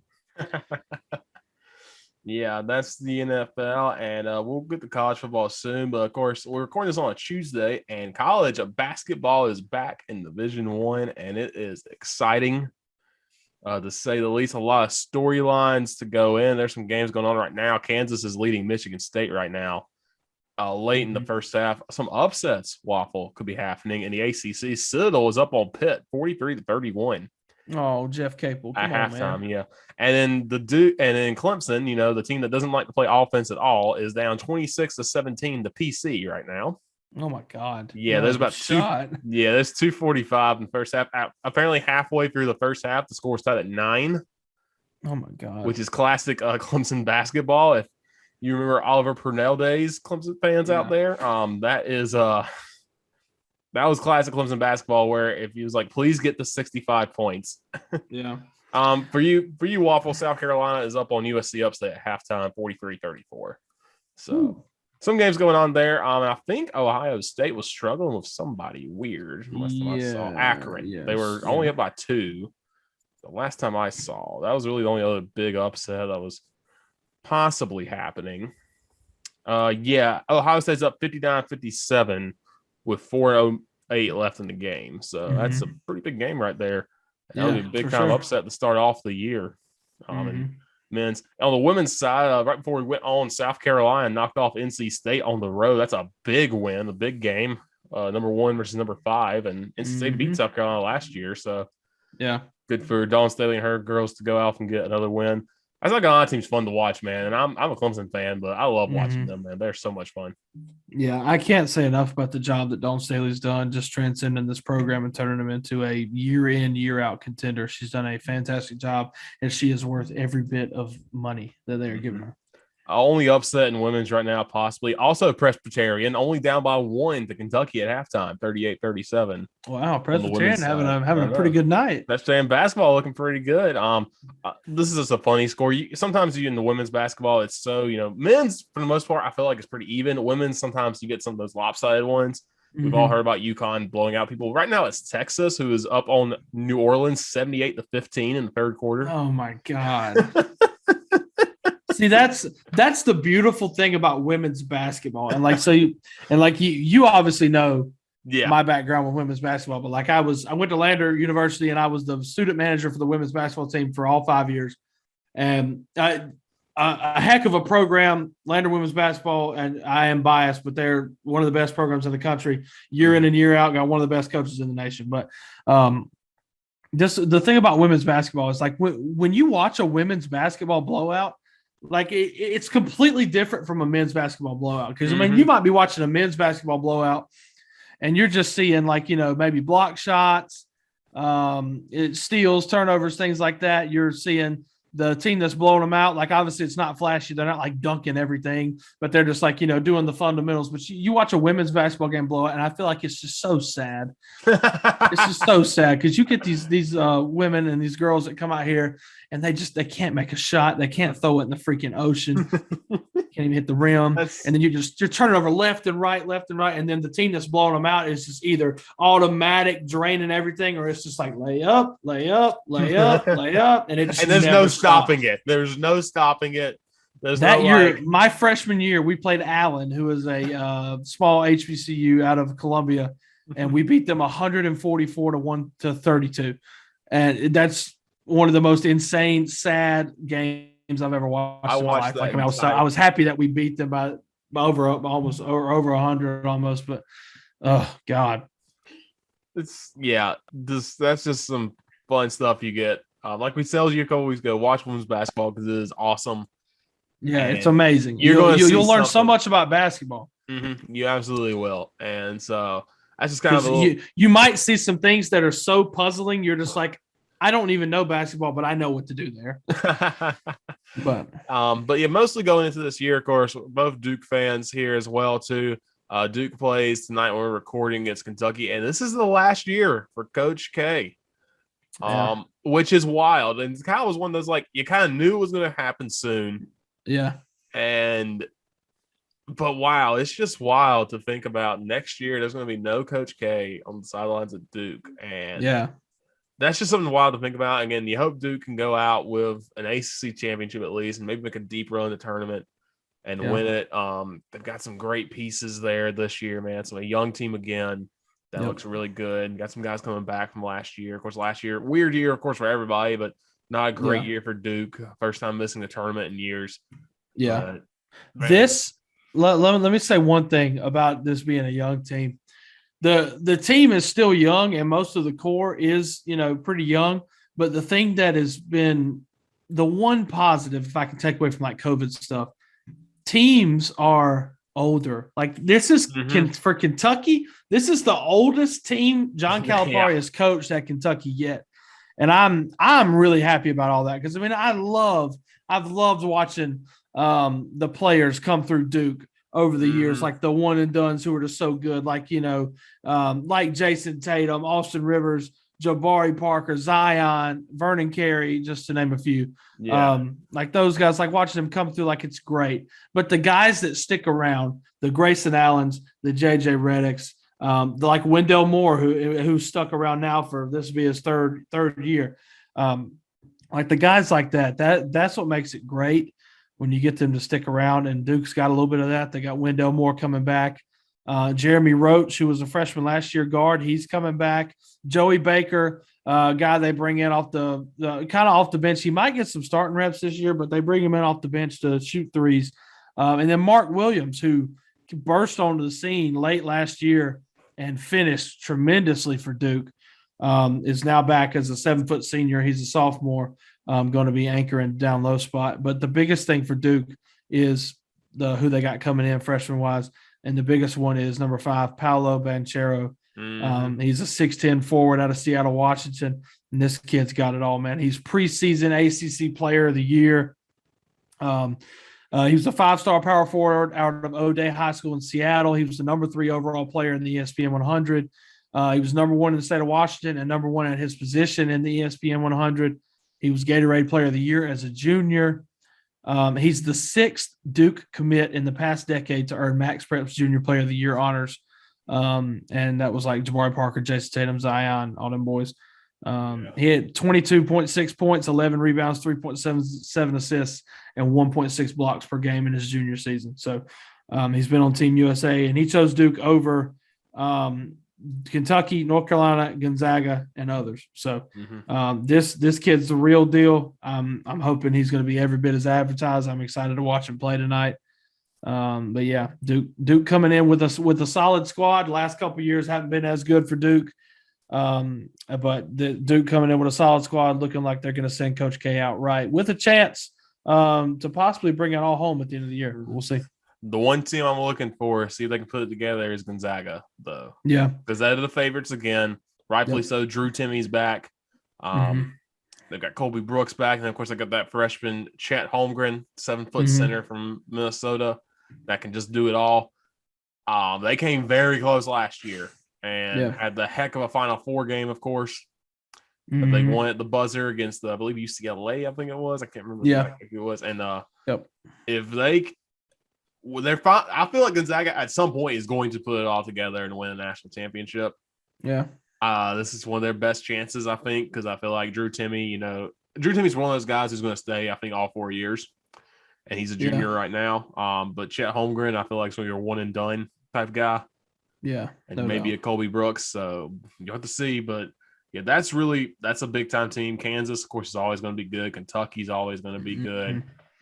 Michigan State's not ranked, but I feel like they're going to be a lot better than people think. Virginia is going to be annoying. Always. As they always are. The interesting one that's ranked, St. Bonaventure is ranked. Start of the year, and that's an interesting mid-major that might want to keep your eye on. Tennessee, I think, is going to be good. I've heard a lot of good things up here about them, and then of course Alabama being ranked again. Obviously Alabama being predominantly a football school, they've started to put it together these last couple of years as a basketball program. They've got a really good and respectable basketball program. Yeah, the SEC is pretty deep too. You got Arkansas and Auburn also ranked, and then of course Illinois has shown their resurgence too. Yep. Along with Memphis as well. So it's going to be I feel like we have to say something about North Carolina. Second year of Hubert Davis. Obviously, it was kind of a shell shock when Roy Williams quit, or not quit, but he retired. So I'll be interested to see how they do, because Roy Williams and Coach K, two of the biggest shoes to fill, and in terms of coaching, because they've been around for so long, and especially being so connected to each other. I'll be interested to see what Hubert Davis can do in year 2 with North Carolina. They've got a tough stretch start of the year where they go to the College of Charleston. Now, they've struggled against some of those teams, and Wofford's gone up and beaten them twice. Yeah. And then they have Purdue at home, and then they have Michigan at home, and then they go to Georgia Tech. Georgia Tech won the ACC last year. People forget about that. And then they also play UCLA too in the year as well. And their conference schedule starts with Virginia Tech, who is a pretty good team still too. So it'll be interesting to see what North Carolina does in their first year. I think, they're still going to be a good team because they have Caleb Love back and Leaky Black is back as well. So they're going to be a good team. Man, it's going to be an interesting year, I think, for a lot of these teams. Yeah. And it's already gotten interesting. Ohio State's up by 1 with 40 seconds left against Akron to start the year. So, basketball is a weird sport. You never know what's going to happen. And it's going to be crazy. And, of course, on the women's side, South Carolina didn't look great against first game of the season. Yeah. But South Carolina had some plays where they looked really good. And so you got to wonder if they're going to make a run. But Stanford looks good. Iowa's probably going to be good. NC State's still going to be good. Yeah. It's going to be interesting to see and UConn, of course, always going to be good. So, yeah. So that's going to do it for college basketball. We'll probably splice in some college basketball each week, and once the season gets rolling, we'll probably do more in-depth analysis of college basketball to see what's going on around there. Of course, we have plenty of football going on. And speaking of college football, it was another wild week. It was another week I didn't get to watch anything live, and I'm glad I didn't, because for the second week in a row, Clemson almost gave me a heart attack. Yep. Because 2 weeks ago when we didn't have a show, Clemson played Florida State. Came from behind to win, had two of the dumbest football plays I've ever seen in my life. Yeah. Where Florida State wide receiver, if you didn't see it, has a wide open catch. He's about to get tackled. He rolls off Andrew Booth, keeps rolling, stays on his feet, goes to the end zone for a touchdown. And then Clemson at the end of this game is up 24-20.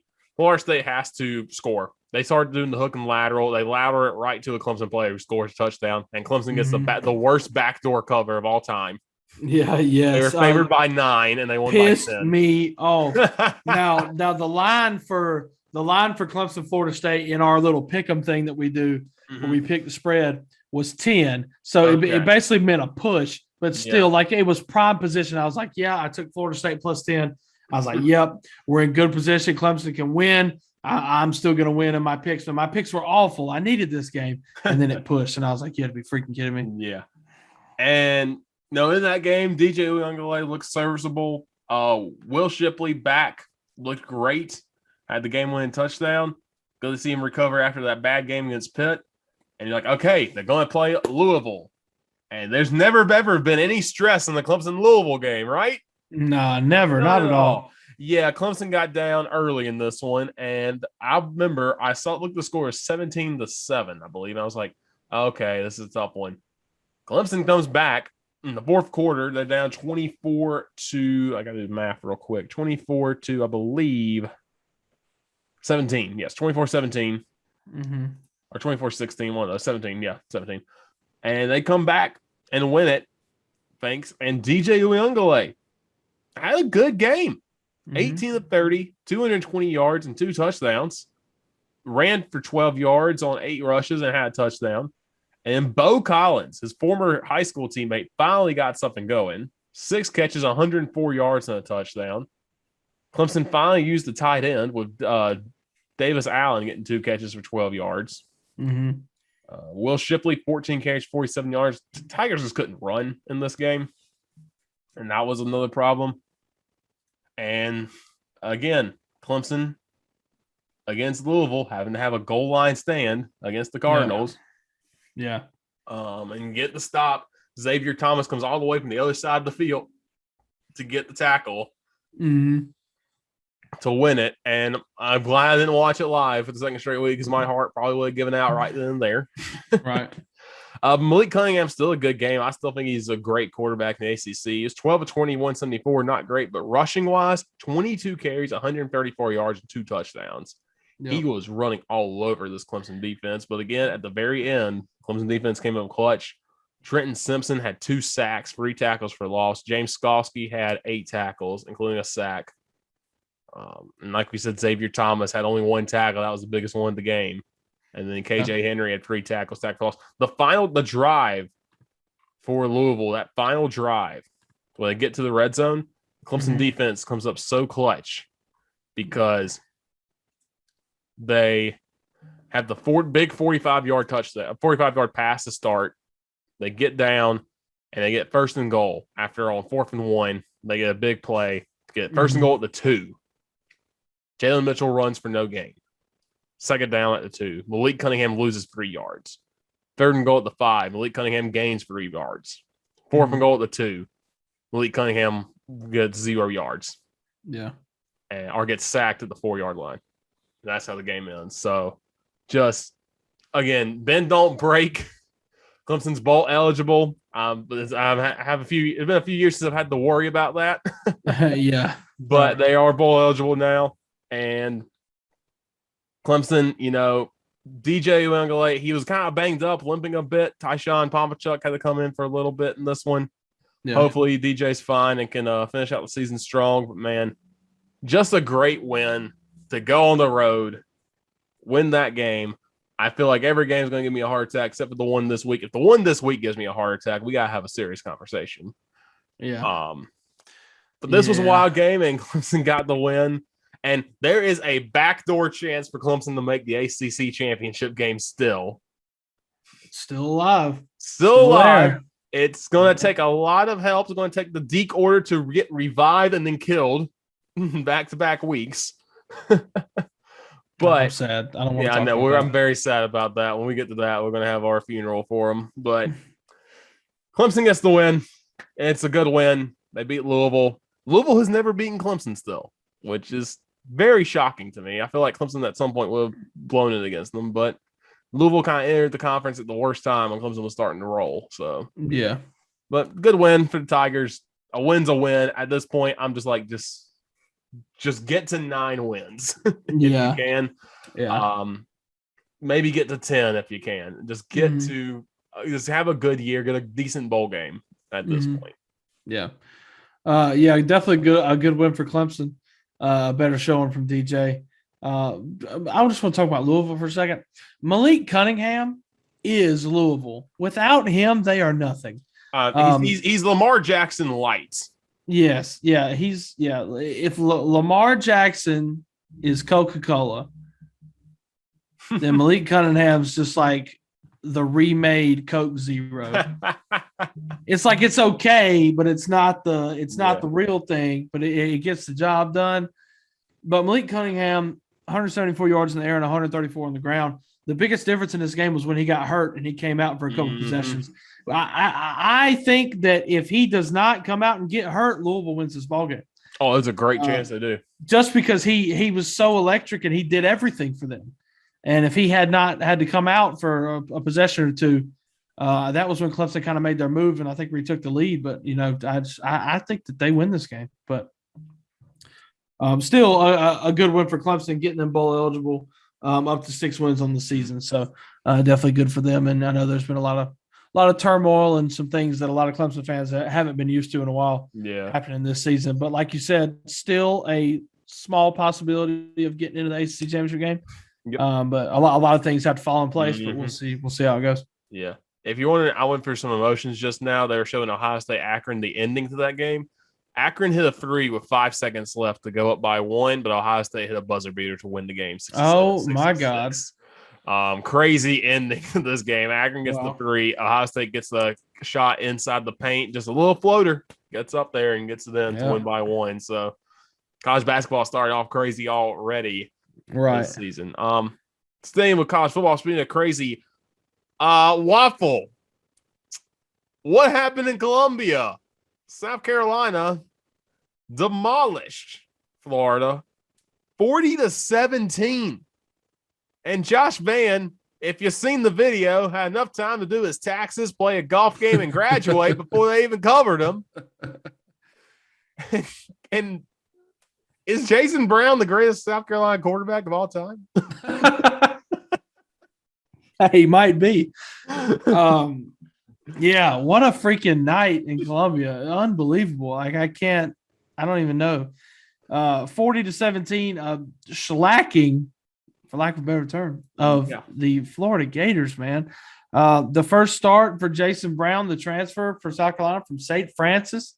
Had heard a lot about him, but obviously we knew going into the season that it was, kind of Doty's job to lose, and he was up and down and couldn't play. And then, we came out with Zeb Nolan, the graduate assistant, and that wasn't working out. Now Doty's out for the rest of the year, and Zeb has a hurt meniscus. So, Jason, hey, buddy, it's your time.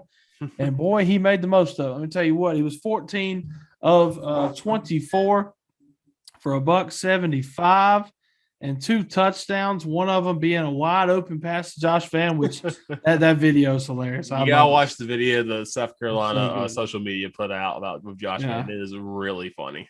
But listen, Jason Brown, great QB1 going forward. They've already announced he's going to start this week. I'm all for it. Okay, you know what? I love it. But let me just brag on this offensive line. All year, what have I said on this show? South Carolina needs to establish a run game. We have too many good running backs in the backfield to not have any run game that is worth a crap. It was established. Finally, it was established, man. Kevin Harris, 16 carries, 128 yards, averaging 8 a carry. And Zaquandre White, 13 carries, 111 yards. Marshawn Lloyd added 7 carries for 46 yards, too. I don't know what got into them, what the difference was. I know that Wanham, who was our normal starting tackle, did not get the start. He got benched for Turretine, and is that all it took? I don't know.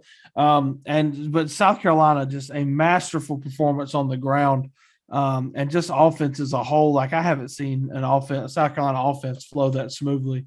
Probably since Dylan Thompson was here back in like 2014. But yeah, just gosh, what a great freaking game from the Gamecocks. Defense doing their thing as well. Jalen Foster, once again, we got to talk about him. Our weekly talk about Jalen Foster. 8 total tackles, 7 solos. Just a great game for him. No interceptions this week. Cam Smith got the pick for Carolina, but and if we had any sort of money, man, Jalen Foster would be one of those NIL deals we could get. Because I feel like we're the only show that talks about him consistently every week, and that's a shame because all of y'all need to be talking about Jalen Foster. Yes, every single week. But just an unbelievable game from South Carolina. I'll kind of take you just a little bit play by play. Florida punted. We drove it all the way down there and got a field goal, and then Florida scored a touchdown. So at this point, I'm thinking, all right, Florida just took it down 5 plays, 75 yards in a minute 32. All right, this is just going to be your typical game. South Carolina's probably going to Florida's going to start to pull away, and, it's just going to be another one of them Saturdays. But South Carolina responds, 5 plays, 75 yards for a touchdown to take the lead 10-7. Florida kicked the field goal to tie it up at 10. Carolina kicked the field goal to go up 13-10, and South Carolina did not look back. South Carolina forced 3 and out. South Carolina goes 4 plays, 76 yards for a touchdown, and that was a 50-yard touchdown to Josh Van. I lied. That was the wide open 24-yarder. Yeah. But it was after a 50-yard pass to Josh Van. Florida punts again. South Carolina kicks a field goal, and then the fumble for a touchdown was so great. As you see, Emory Jones run a scramble out for 1 yard. And it was forced out by Aaron Sterling and then recovered by Jabari Ellis, the big man for the touchdown for South Carolina. And I know Todd Ellis lost his freaking mind on calling that one. But 30-10 at halftime, I'm just like, what is going on? But I'm just in the back of my mind, I'm just like, how are we going to blow it? I know we're going to blow it. And the South Carolina comes out, punts. I'm like, oh, yeah, here we go. And then Florida punts. We kick a field goal, 33-10. And then Florida goes on downs. We score a touchdown, they score a touchdown, and then their last 6 drives of the game are just kind of ugly. It was punt, interception, punt, downs in the game. So, but what a game for South Carolina. I can't say enough about them. I mean, I'm not trying to get ahead of myself or anything. We've still got 3 games left. This was a game that I didn't expect South Carolina to win. Now South Carolina's sitting with 5 wins. They're 1 win away from bowl eligibility. And I don't think it's crazy to say that I could see South Carolina winning all 3 of these games. Will they? No. Yeah. They will not win all of them, but I think that, I definitely can go into each game knowing that, I think South Carolina can possibly win this game, with the most winnable game being this week when they play Missouri.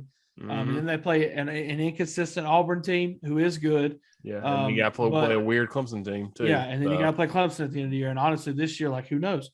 Yes. So, but what a day for South Carolina. It was a great day in Columbia. Great weekend.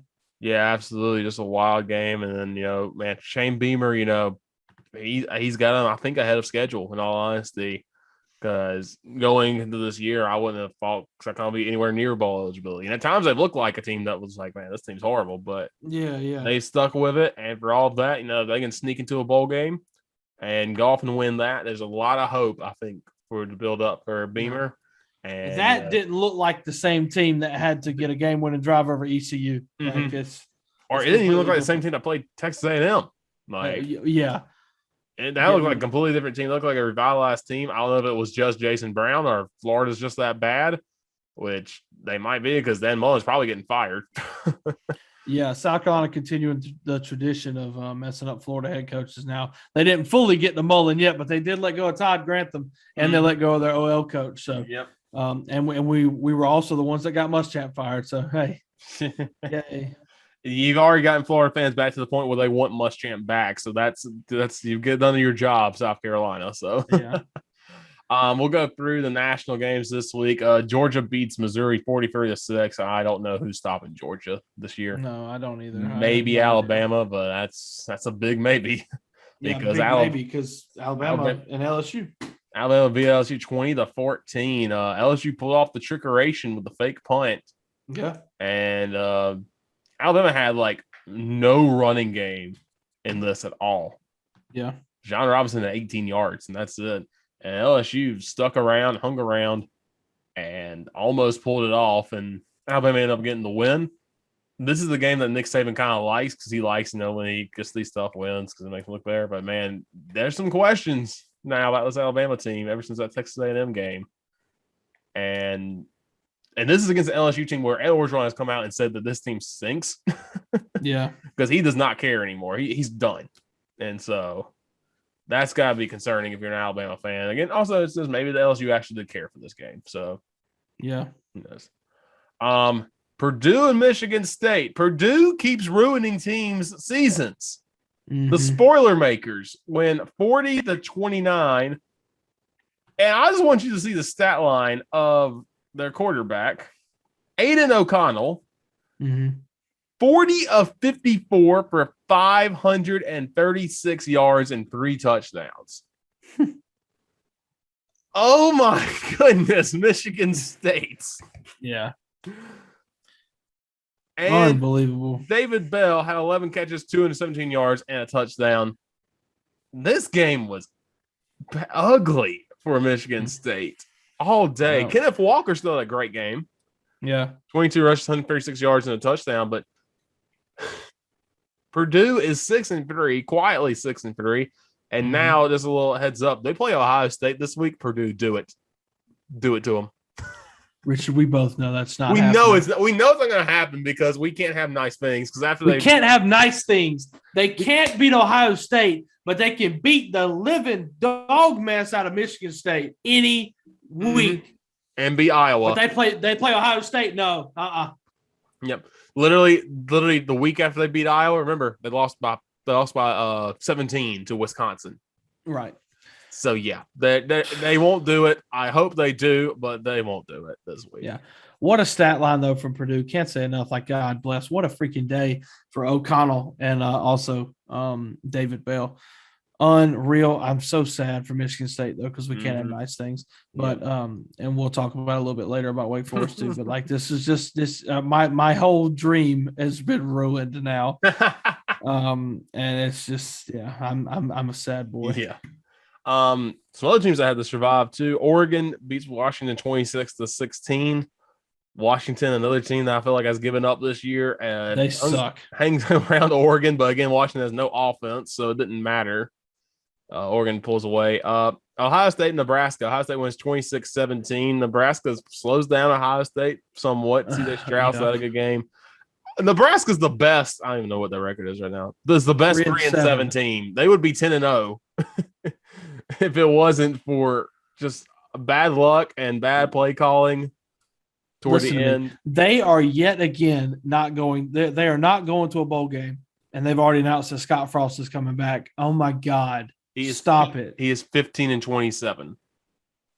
I it's feel not like what you brought him here to do. Exactly. I feel like this is the one of those, those vote of confidence type deals where you're like, yeah, we believe in him. And you're secretly like, we are trying to find a way to fire him or restructure his contract so we can fire him. Yeah. And they did restructure his contract apparently. But yeah, they restructured his contract, which means they ain't got to pay as much money to him when they eventually fire him if they do next year. Yeah. So that's going to be interesting to see how long he sticks around, but yeah, I don't see it. Cincinnati has college game day. They play Tulsa, win 28-20. How dare they win a one-possession game against a pretty good team? Drop them to the 107th. Drop them out of the ranks. Drop them to D2. How dare Cincinnati go out there and struggle for 1 week out of a 15-week season with 18 to 22-year-old kids playing football? How dare they? Yeah, how dare they? They committed the cardinal sin. Yep, you commit the cardinal sin of not winning by 40 every single week, and ignore that Alabama didn't won by 6, and that Ohio State won by 9, and that Oregon won by 10, and ignore all that. Yeah, and Michigan. Yeah, they got it's going to be an interesting. Wait, when is the playoff ranking show? 9 o'clock. It's going to be after the Kansas-Michigan State game. Oh yeah, so it's tonight. Yeah, they're going to have some interesting things to mull over because after putting Cincinnati at 6 last week. And then now coming out here and seeing how these other teams ahead of them have done, Cincinnati deserves more respect. I know, I get it. They're in the American. They don't play in a Power 5 conference. I don't care. You can't help what anybody else is doing. Yeah, you can't help that. And like they beat Notre Dame, who by the way, Notre Dame beat Navy 34-6. Notre Dame's ranked in the top 10. That ain't nothing. No. Like the media goes back and forth on if Notre Dame's overrated or if Notre Dame's a good team if it fits them. And now it's like, oh, Notre Dame's overrated. It's like, but they're going to be number 9 in the country. Yeah. At least. Because, Waffle, the dream is dead. Thanks to Mac Brown in North Carolina. They beat Wake Forest 58-55. Heck of a game. It's not fair. It's not fair. I am sick. I am so sick. All I wanted was Michigan State and Wake Forest to just run the table.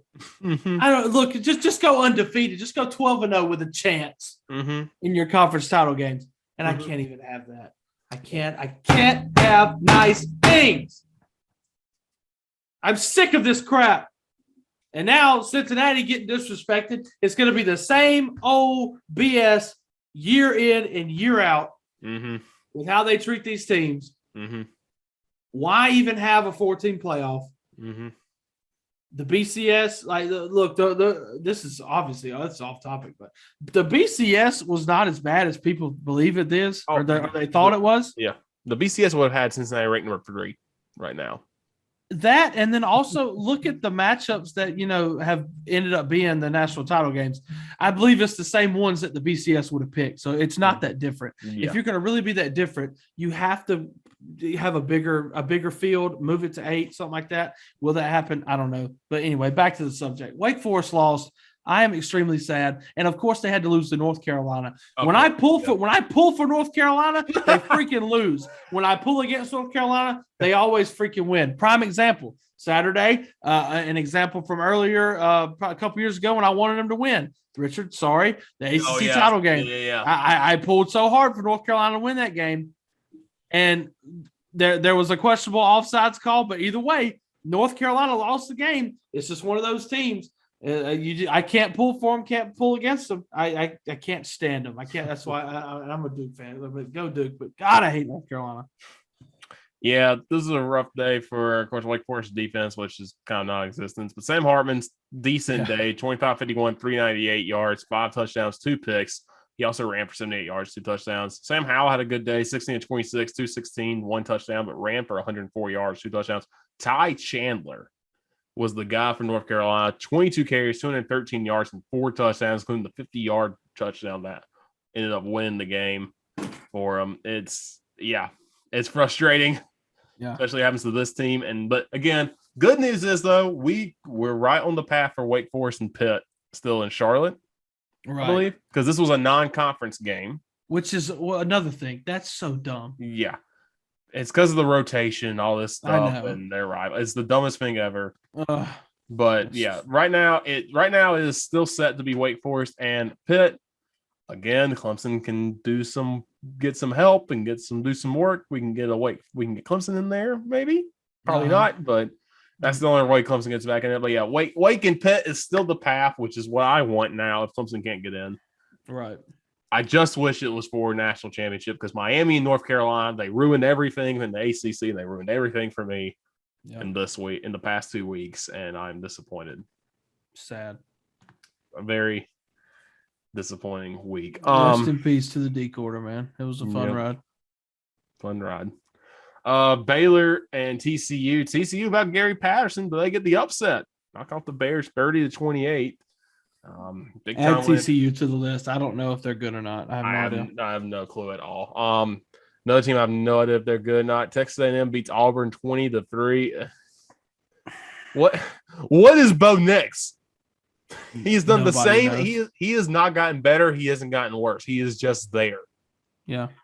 And Zach Calzada didn't do anything. Isaiah Spiller didn't do anything. Nobody did anything in this game. Mm-hmm. It was just a football game happened, and Texas A&M won because of their defense.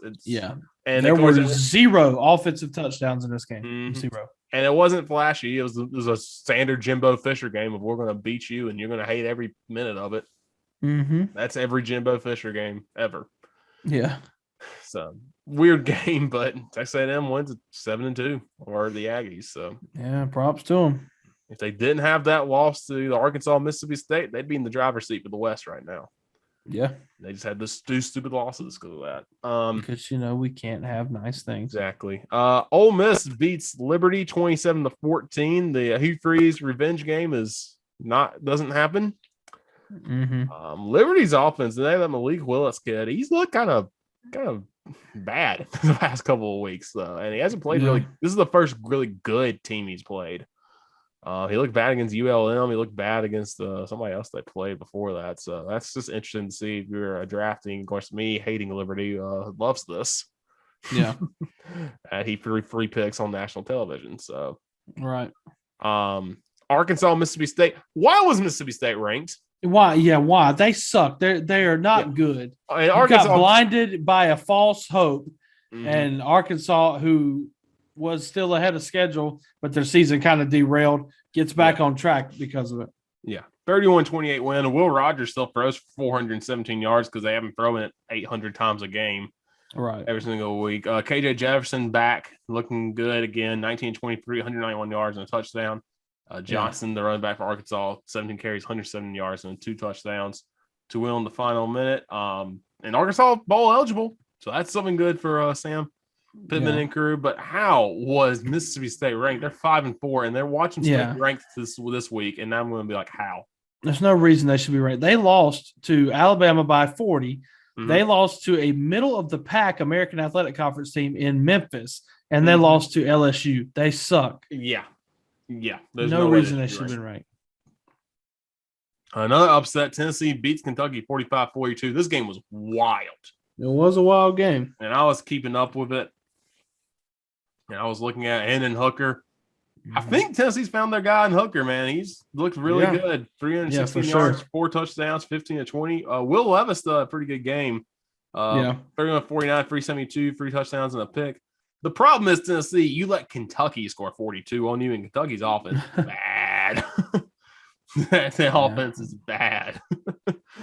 So that's the only thing I'd be worried about, but it's still a good win to upset your rival on the road. Yeah, for sure. And Tennessee sitting at 5-4, 1 win away from bowl eligibility, and remember they still have to play Vanderbilt, so they're gonna go to a bowl game. So that's good. Another coach that seems like he might be a little bit ahead of schedule. Mm-hmm. This one, NC State beats Florida State 28-14. Yeah. NC State, if it was for 2 bad losses, could be undefeated. Yes, they had this bad loss to Mississippi State and that loss to Miami, where they just couldn't do anything right toward the end. But man, this is a very underrated NC State team. I feel like, with Dennis Leary as that quarterback, 21-32, 314 yards, 4 touchdowns, 1 pick.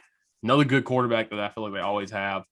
This is the first time that NC State has defeated Clemson and Florida State in a single season. And I believe since 2011. So it's been a while since they've beaten both of their two biggest rivals in football. Now they just have North Carolina and Wake left to down the stretch as a rival. They also have Syracuse down there. So if they run the table, they're going to the ACC championship game. Yeah, for sure. So big year for the Wolfpack. I'm still, again, the back of my mind is also they're like the Georgia of the ACC without the success. Yeah, in that they find a way to screw it up. They kind of did against Miami to screw up any national hopes. Yeah, but I'm waiting for them against that Wake Forest and North Carolina game to find a way to screw it up, and they missed the ACC title game. Right. Give me a roll. Illinois beats Minnesota 14-6. Illinois is the weirdest team. Why was Minnesota ranked? Stupid. Yeah. Why was Minnesota? Like they were 6-2. I get it, but they have not done any. They lost to a horrible Bowling Green team earlier in the year. Yeah. Illinois 4-6. Their last 2 games, in order for them to get bowl eligible, obviously they have to win both of them. Their last 2 games are at Iowa, which who knows with them? Exactly. Yeah. They kind of suck. You never know if old Burt can go pull it off over there, and then they play Northwestern. So I mean, I would say Illinois has a pretty decent shot at going 6-6, but who knows? They'll probably finish 4-8. The combined passing totals for the Fighting Illini 7 of 10 for 80 yards and a touchdown. They suck. They're so bad. They can't. But Chase Brown, 32 carries, 147 yards. Yeah, no, they can run. I'll tell you what, they can run all over you, but they cannot to save their lives. Remember Illinois and Penn State was 20-18 and 8 overtime. God, yeah, it's the only football game ever. Yeah. Iowa beats Northwestern 17-12. That's the most Iowa Northwestern score I think of all time. I hate Iowa. I'm so far off the Iowa bandwagon now. It's ridiculous. Gosh, they infuriate me. Rest in peace to our boy Jake Haener and his dreams, because Boise State smacks Fresno. What in God's name happened here? Like I don't understand. For his 3 picks, and I guess that's it, because Hank Bachmeier, who's a really good quarterback, Boise, didn't do a whole lot. 15-27, 283 and a touchdown. I mean, they killed Fresno. Yeah, George Halani, running back for Boise, 21 carries, 117 yards. Man, after 3 picks. Yeah. I thought it was the same. Okay, family Boise has like twin brothers that both got a pick in this game. They have Kahino, probably said that wrong, and Kahoni High. Kahino. All right. Interesting. Well, good for them. Good job, Boise. And Boise 5-4, not having a good year up to their standards, but a good win for them. San Diego State beats Hawaii 17-10. The only reason we're talking about this is Matt Ariza should win the Heisman as a punter. He had a Yeah, oh my 79-yard punt in this God. game. Dude, what a This kid is freaking punt, man. This kid is awesome. That's the only reason people watch these games, because San Diego State has no offense Right. whatsoever, but they just come to watch him punt like 70-yard bombs. If you can guarantee he's going to do that every time, yeah, I'd watch. Yeah, me too. Pitt gets back on track with a win over Duke, 54-29. Kenny Pickett throws 416 yards. You still got to talk about Kenny Pickett. I think he's a Heisman pick. I don't care that they lost to Miami. You still got to talk about him. He's a great player. And They let Duke hang around for too they long in this did. game. Duke They was really in did. this game for a while. But then Kenny Pickett woke up, had a really good day. Mateo Durant, another good game still, 24 carries, 89 yards. But he's their entire offense, man, and that stinks. And Duke's going to have to win out to make a bowl game, and they have Virginia Tech, Louisville, and Miami left. Yeah, I'm not feeling confident. Yeah. For Duke to win that one. And they haven't won a conference game yet either, by the way. Yeah. Which makes it even better. Yeah. If they can beat Miami, though, that'd be hilarious. And I'm all for it. Right. Yeah. Army beats Air Force 21-14 in overtime. This was a game played in Texas for some reason. This game was amazing. This game was so good. I'm not even kidding. I watched the majority of this game. Like in terms of games I watched all of South Carolina and Florida. So that's the one I was most intent on. I was probably second most intent on Clemson because I was watching it at the same time as Carolina. Yeah. But this and Wake Forest were the two games like in the noon hour that I were locked into, and I was locked into this freaking Army or Air Force game, dude. This was such a good game. Just Army going up 14-3 after three quarters, and the Air Force storming back to get a touchdown plus 2-point conversion and kick a field goal to tie it at 14 to go to overtime. And it's just like it's such a satisfying game to watch because of the brands of football they play, where it's just, we're going to pound the rock and then they might step back and throw a pass. But this is crazy to me because Army had total had 214 yards passing, and Air Force had 226 yards passing. They both had more passing yards than they did rushing yards, which is unbelievable to me. But this was a fantastic game, and props for Army for winning, at least clinching a share of the Commander-in-Chief trophy and everything like that. So, yeah, good for them doing that. But this was a great game. I really enjoyed watching it. Army's close to being bowl eligible. They got Bucknell, UMass, Liberty, and Navy left. So they're probably going to win 2 of those games for sure. And, of course, their classic game with Navy every year. Yeah. It's going to be a great one as well on the 11th. Air Force 6-3. They were a sneaky good team this year. They kind of fallen off a bit, but good to see all the service academies succeed, I feel like.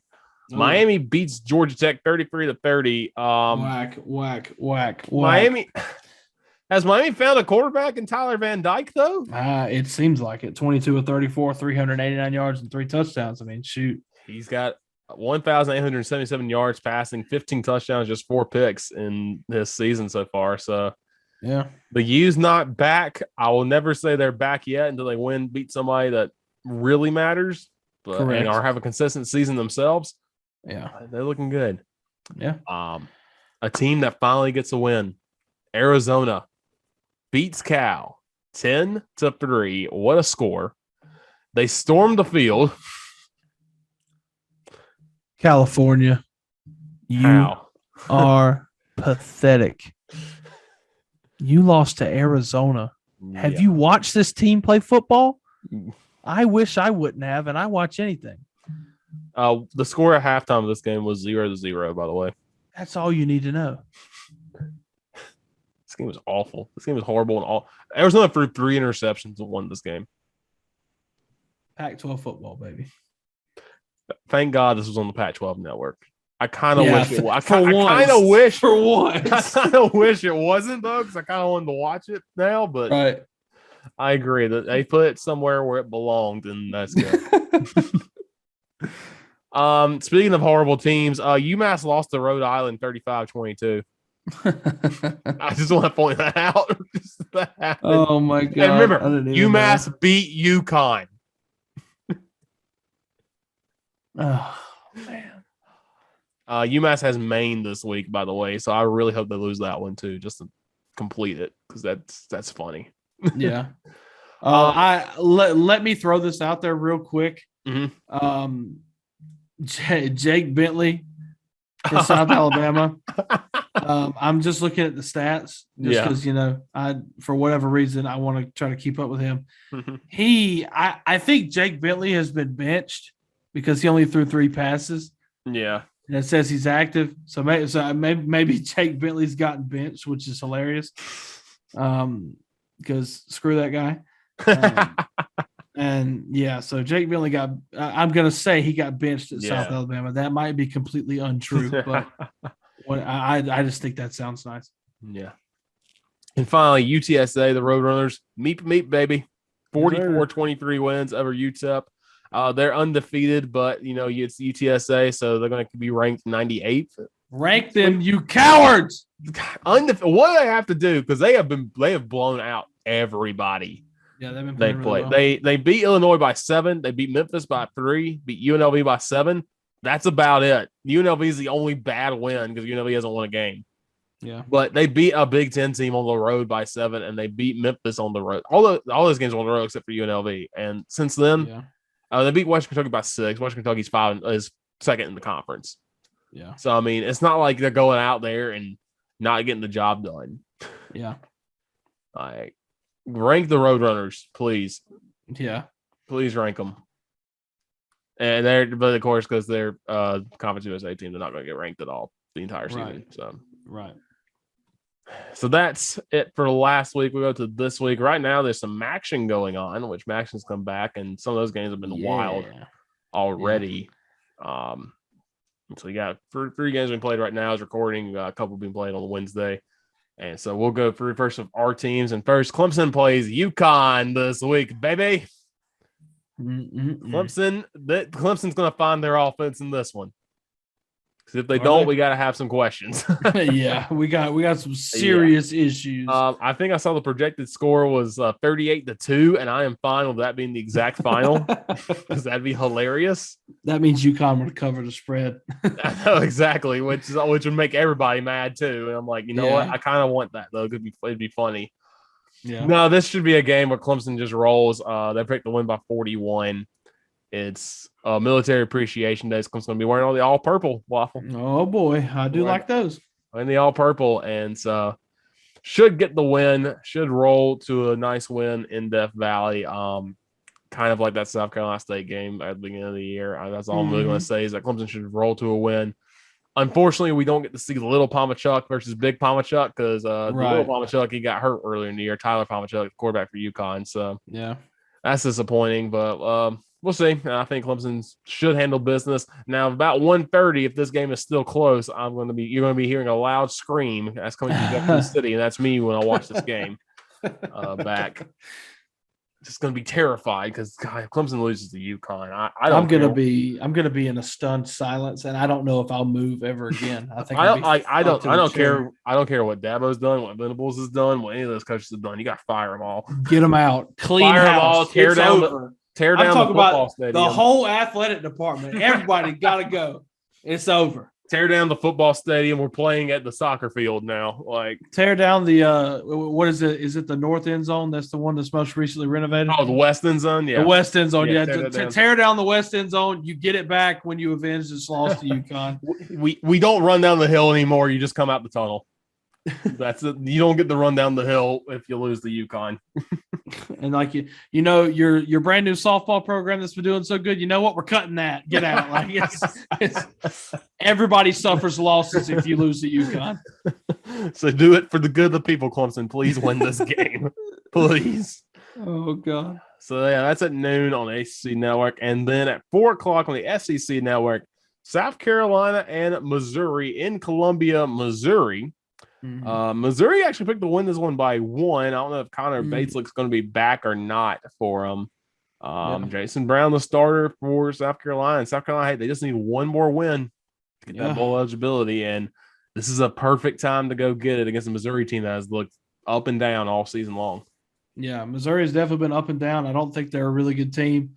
But at the same time, still South Carolina, I still don't think South Carolina is a really good team as well. So, South Carolina coming in as underdogs, going to the other Columbia.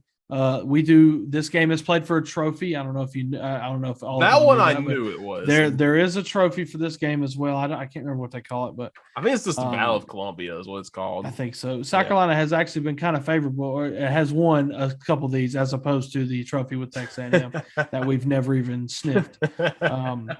But yeah, South Carolina, coming off a big win, you would like to see them obviously build on what they did last week against Florida, establishing a big time run game, and then having Jason Brown come out here and have another great day. But in true South Carolina fashion, this is probably going to be a dogfight. It's probably going to be down to the end. And South Carolina will probably lose. And so, yeah, there's that. So this is the most winnable game left on South Carolina's schedule. They play Missouri, they play Auburn, and then they play Clemson. At the same time, I could see South Carolina having a chance in all of those. I could see Carolina winning all these games. But this is the one. This is the one where Carolina. You can win this game. Mm-hmm.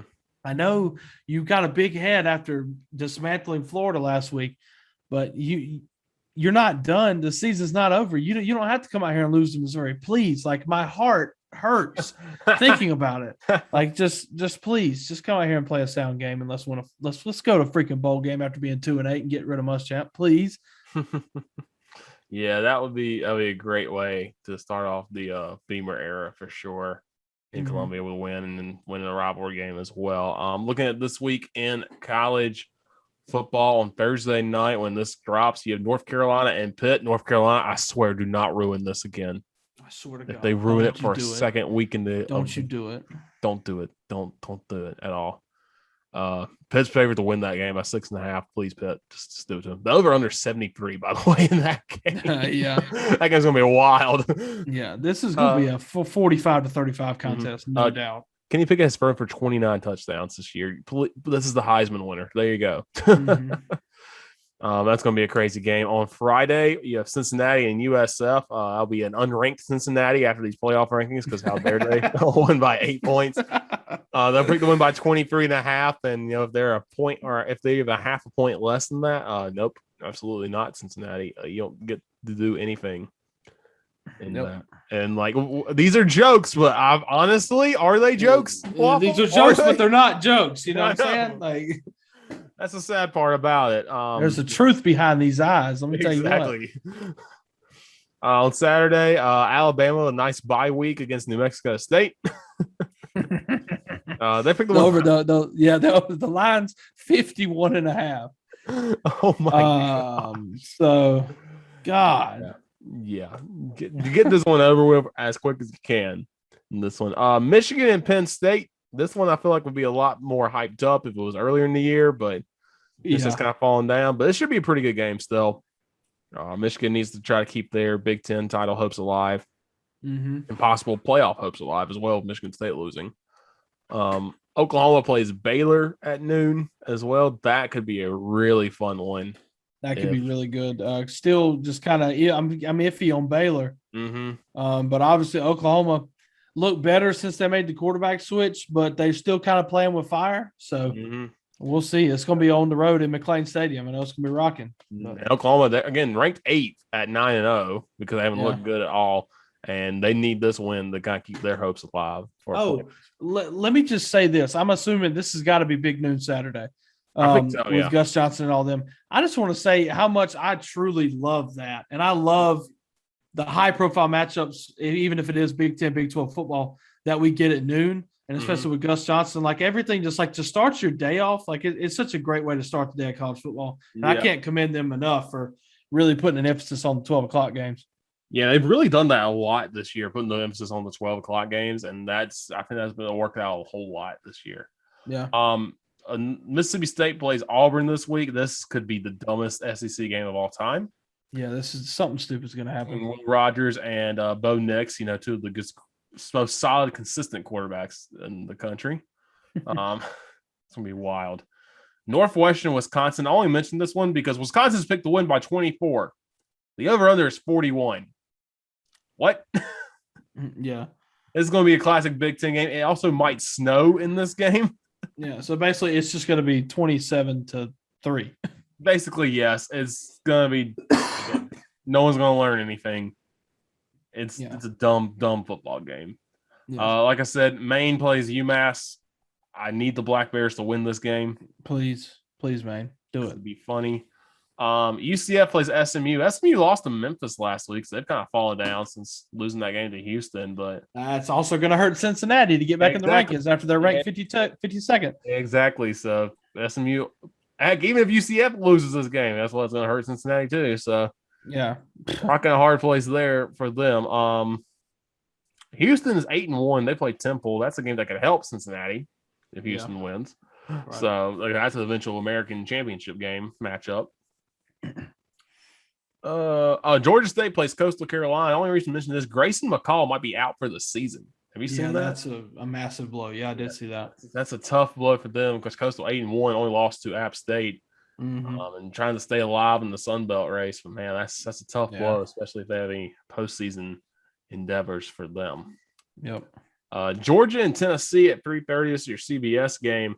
This game could be interesting if Tennessee can move the ball in Georgia. I don't know if they can. Yeah, I give Tennessee a quarter and a half. Mm-hmm. Halfway through the second quarter, you're going to see it a one possession game where it's like 10-7, and then you're going to see Georgia go on the drive that's going to score a touchdown before half, 17-7, and then you'll see them end up winning this game 31-17 or something like that. Yeah. They're going to pull out Florida game a little bit. Yeah, but yeah. I like that. Purdue and Ohio State at 3:30. Purdue, please. They won't do it, but please. They're not going to. I know they're not, but I just want them to. Oh my God! This game at 3:30, Minnesota and Iowa. Yeah. This is going to be the ugliest, worst football game. Look at the over/under. The over/under is 37. Oh. Ew. Do not watch this game. If you have the Big Ten Network, avoid this at all possible. I'm telling you. 19-17 final score. It's going to be terrible. And there's going to be one touchdown by each team. There's going to be a mixture of safeties and field goals. It's going to suck. And the box score is going to read punt, some stupid stuff. Punt. That's exactly right. I can't argue with that. Also at 3:30, Miami and Florida State. Remember when this game mattered? Yeah. It seems like ages ago. Yeah, Florida State's got to win out to win a bowl game, to get to a bowl game. And they got Miami. I know they got Miami, and they have Florida left. And boy, I don't think they're going to do it. They looked a lot better. Yeah. And I don't think so, especially with Tyler Van Dyke being the new savior of the masses down in Coral Gables. Yeah. Yeah. Again, I remember a few years ago, this was when Miami, I think the last year Miami was really good. When they hyped this game up on College Game Day. I think Florida State had an early preseason ranking, and Miami beat them like 49-0. Yeah. I was like, I knew, and everybody knew it was going to happen. And I was like, okay. Yeah. Continuing on, you have Texas A&M and Ole Miss. This is the game day game this week. Kind of an interesting choice for that. I guess they still want some kind of primetime matchup to be game day. Yeah. Should be fun, though. Got to see if Matt Corral, if he's going to sling it around, or Texas A&M is going to be able to slow him down with their defense. But that should be a fun one on ESPN. This is a big-time game, and I feel like if Wake Forest was undefeated and NC State was too, this would have been the game day game on ACC Network. 100%. NC State and Wake Forest. This is right now for the Atlantic. And Wake Forest picked the win by 2. This is a big-time game. The ACC Network night games are special, y'all. Those are always really good games, and so you need to watch this one for sure. Yeah. This is going to be a good one. Another interesting one, Notre Dame and Virginia play each other. I will never bet against Virginia. I'm telling you. I think Virginia could beat anybody any day. Yep. This is a kind of a weird stat. Notre Dame can become the first team to beat Virginia Tech and Virginia in the same season since Duke did in 2013. Oh, yo, that's so stupid. What a dumb stat. Yeah, I saw that somewhere today, and I was like, I got to keep this for the pod. That's so random of all the teams that do it. I was led by obviously David Cutcliffe, and then Anthony Boone was the quarterback. It was a good team. Jameson Crowder. Yeah. By the way, they talked about this totally random too. Boston College is honoring Mark Herzlich, as they should. with some kind of trophy. And one of the pictures they had was he was tackling Thaddeus Lewis. Oh my God. And I was like, oh, this brings back some memories, boys. Yeah.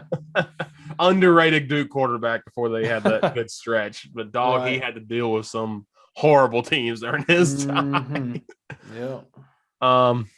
This is another one that please do it to them. It won't happen. But Kansas and Texas play each other. Please. Texas is picked to win by 30.5, but come on, Kansas. Kansas, just do it to them. In Texas. If they did it, remember, they beat them in Lawrence last time when they beat them. Yeah. I need them to do it in Austin because that would just be a whole lot better. Yeah. And then that loss would put them to 4-6, with Texas having to win out to get to a bowl game. And your late night games, Nevada and San Diego State play each other. Good. That's going to be a good Mountain West game. Both are 4-1 in the Mountain West. Carson Strong on the Nevada side. Again, San Diego State has no offense, but Matt Ariza is money. Yeah. I don't care what you say. He is money to watch, but they got a good running back in Greg Bell too. Yeah. When they can't get the offense going. That's going to be a fun late night game. It's again all the way in Carson, California, because they don't have a home stadium at San Diego State. So that kind of stinks for them. But still should be a fun game and a fun late night matchup if you are staying up late. That's going to do it for college football. Waffle, we're going to wrap up here because we got to watch some Duke basketball, and this one's going to give you some basketball updates. Kansas is rolling over Michigan State right now, 77-61 late in the second half. UNC is up on Loyola, Maryland, 82-57. Mercer's up on Arkansas at halftime, 36-28. So maybe see some upsets again early, and then Memphis is up on Tennessee Tech, 52-41 at halftime. Those are really only games of consideration right now that are going on. So yeah, basketball is back, which is awesome. We are going to be enemies this weekend, though, because Carson Newman plays Lander in women's basketball. That's going to be a heck of a game, though. Yeah, it's going to be a lot of fun, man. Yeah, going to be an awesome game. You can listen on the Eagle Sports Network. Michael Watching will be on the call for that one starting at 6:15, or you can watch, I think, LR Lorine, who's been played there for a tournament. It's going to have a video stream. All right, is Carson Newman, are y'all doing y'all's own video stream? Not for the away game. We're just going to do radio for the away game. Okay. So, yeah.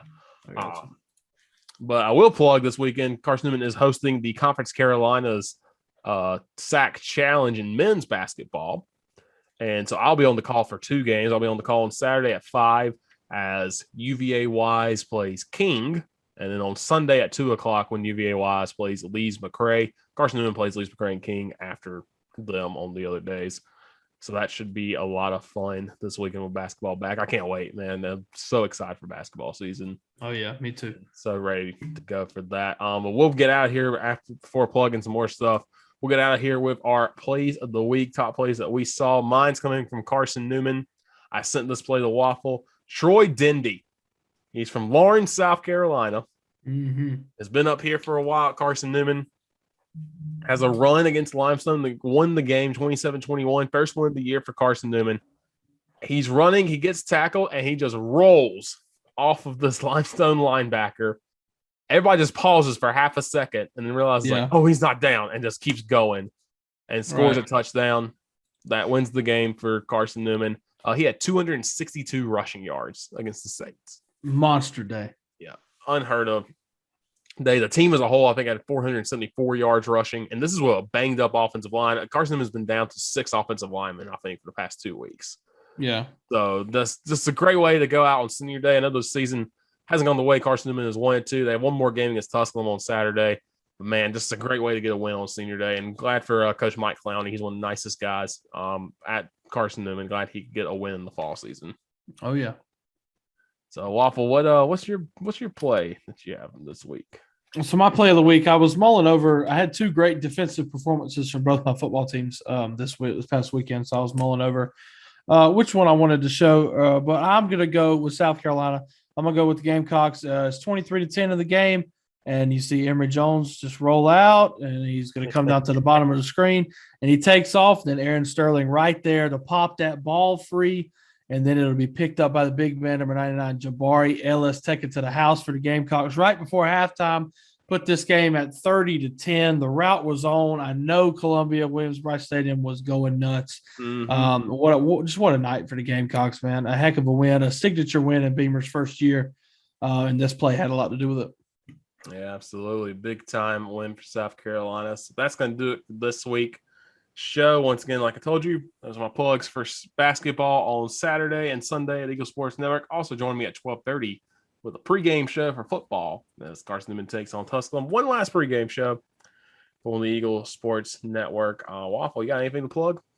Not much this week. I don't really have anything. I'm not doing anything Lander yet until home games start for basketball, which is not until December. So not a whole lot going on with Lander. I know they're playing both men's soccer and women's soccer are playing in the semifinals of their conference tournament coming up this week. So wish them the best of luck and hope they can get it done and move on to the championship games and bring it home. But yeah, that's about it. I don't know if I'm going to high school football games this weekend. There's a couple good ones. Gaffney and T.O. Hanna are playing at Gaffney. Yeah, it's going to be a massive game. There's going to be so many people there. But if all goes to plan and Clennon beats Lower Richland and Daniel beats Woodruff, then those two play each other next week, and that is where I will be. It's going to be a heck of a game if that matchup happens, too. Yep. Yeah, high school football in the playoffs and playoffs up here in Tennessee, too. And I got some interesting matchups, too. So, yeah, wherever you are, whatever you're watching, whatever sports you're watching, hope you enjoy them. Hope you have fun. And remember, it's basketball time, baby. Go out and watch some basketball, whatever level you can, D1, D2, whatever level, and go enjoy that. And, of course, enjoy all of your sports this weekend. We'll be back here next week to recap them. See y'all later, everybody. You've been listening to Breakfast Time with Waffle and Richard. Logos designed by Jen Perry. You can follow Richard on Twitter at Ricardo_knows or on Instagram at RNM1996. Catch up with Waffle at WaffDog on Twitter. Thank you for tuning in, and we'll see you next time on this Bearded Broadcaster production.